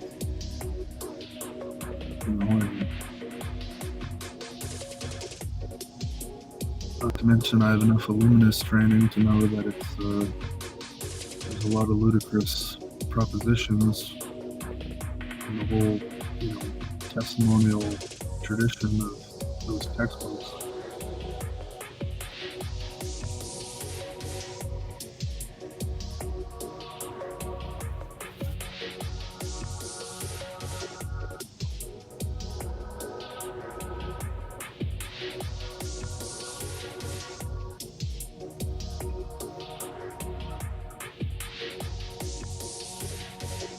I mean, if I was going to ascribe to Illuminism, that's a tradition that, it's basically about self-actualizing yourself, to the highest degree possible. And I typically agree with that as a position. I just think it is a little bit of a gray area as to what it really means to reach your full potential. I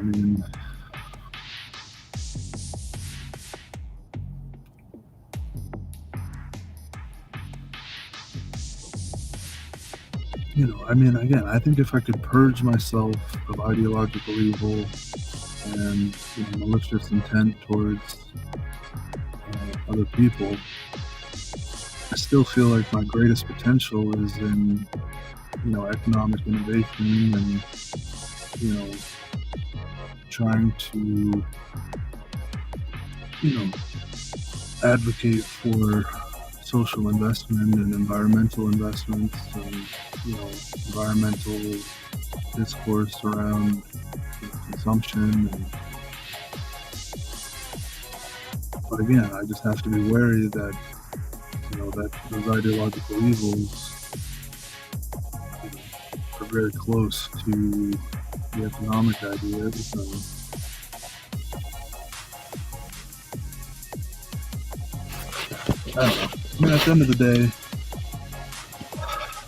this is heavy stuff. I'm talking about the nature of my soul and how to purge it from evil in general, and it's not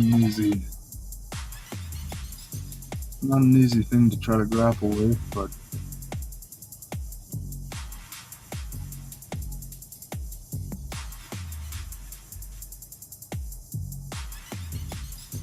I don't know.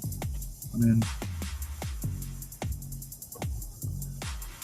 it's obviously, my point is that, like, regardless of anything, the whole persona of being some son of Odin war god who wants a militia ready to violently overthrow the economic foundation as far as the credit system, no matter which way I look at it, that's not a good position to take. I mean, that's,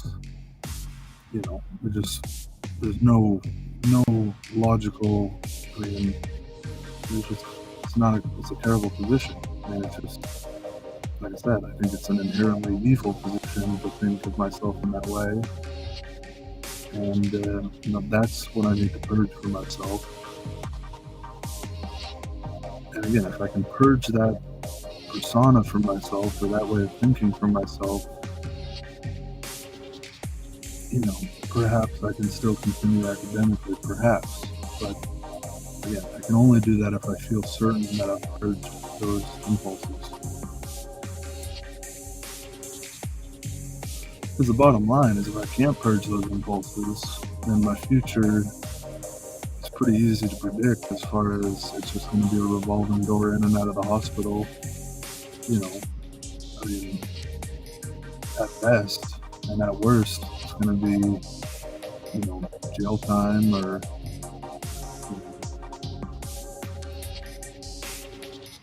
death, early, premature death.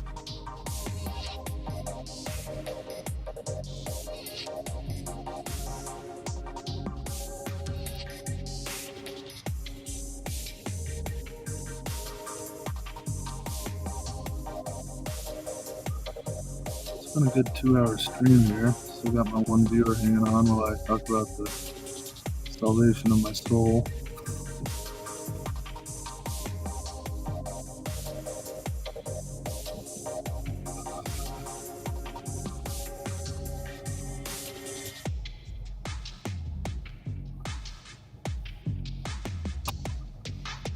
I think I'm gonna end this stream. Well, I got a little bit of battery power left.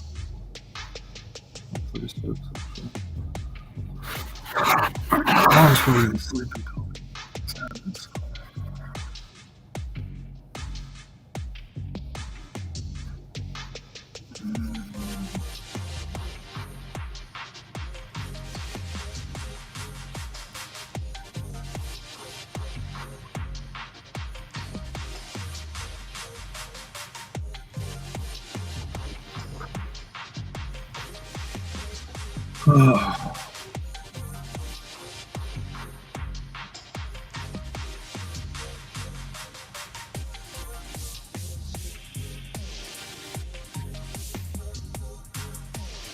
Man, I don't know if it would be a good idea. I mean, Rhonda at the Pearce Center called me yesterday and said that they're open in Rockland.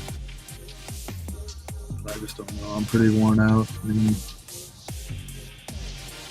I would so like to get back on a regular schedule. It's so frustrating that I can't seem to get organized that way.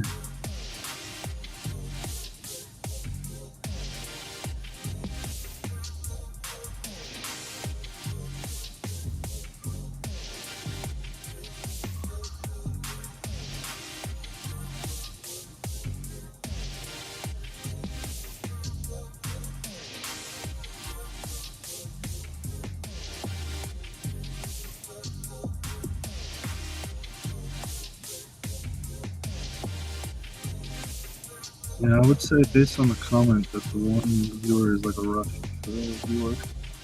Could just be a Russia bot, I guess. Doesn't really matter. I mean, the important conclusion is that, I gotta make sure that, I keep my intentions pure as far as,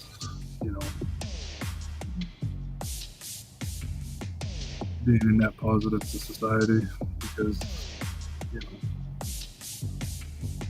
the number one thing the last 4 years have shown me is that, I have the capacity to think in disastrously evil ways.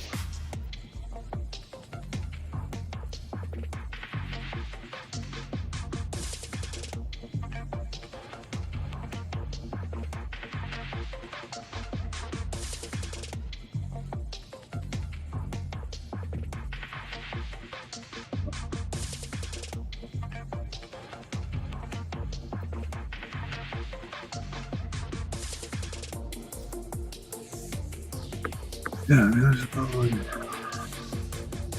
home and I feel like the best thing I could do is if I could just take like a little nap, not totally pass out for like 12 hours. Take like a 3-hour nap from now till like around noon, and then wake up and try to get on a regular schedule.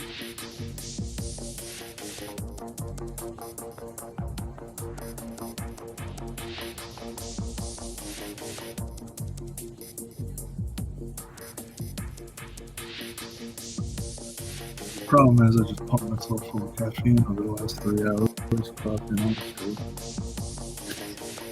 It's probably going to cause some problems. I'm just trying to nap. I swear I'm a mess.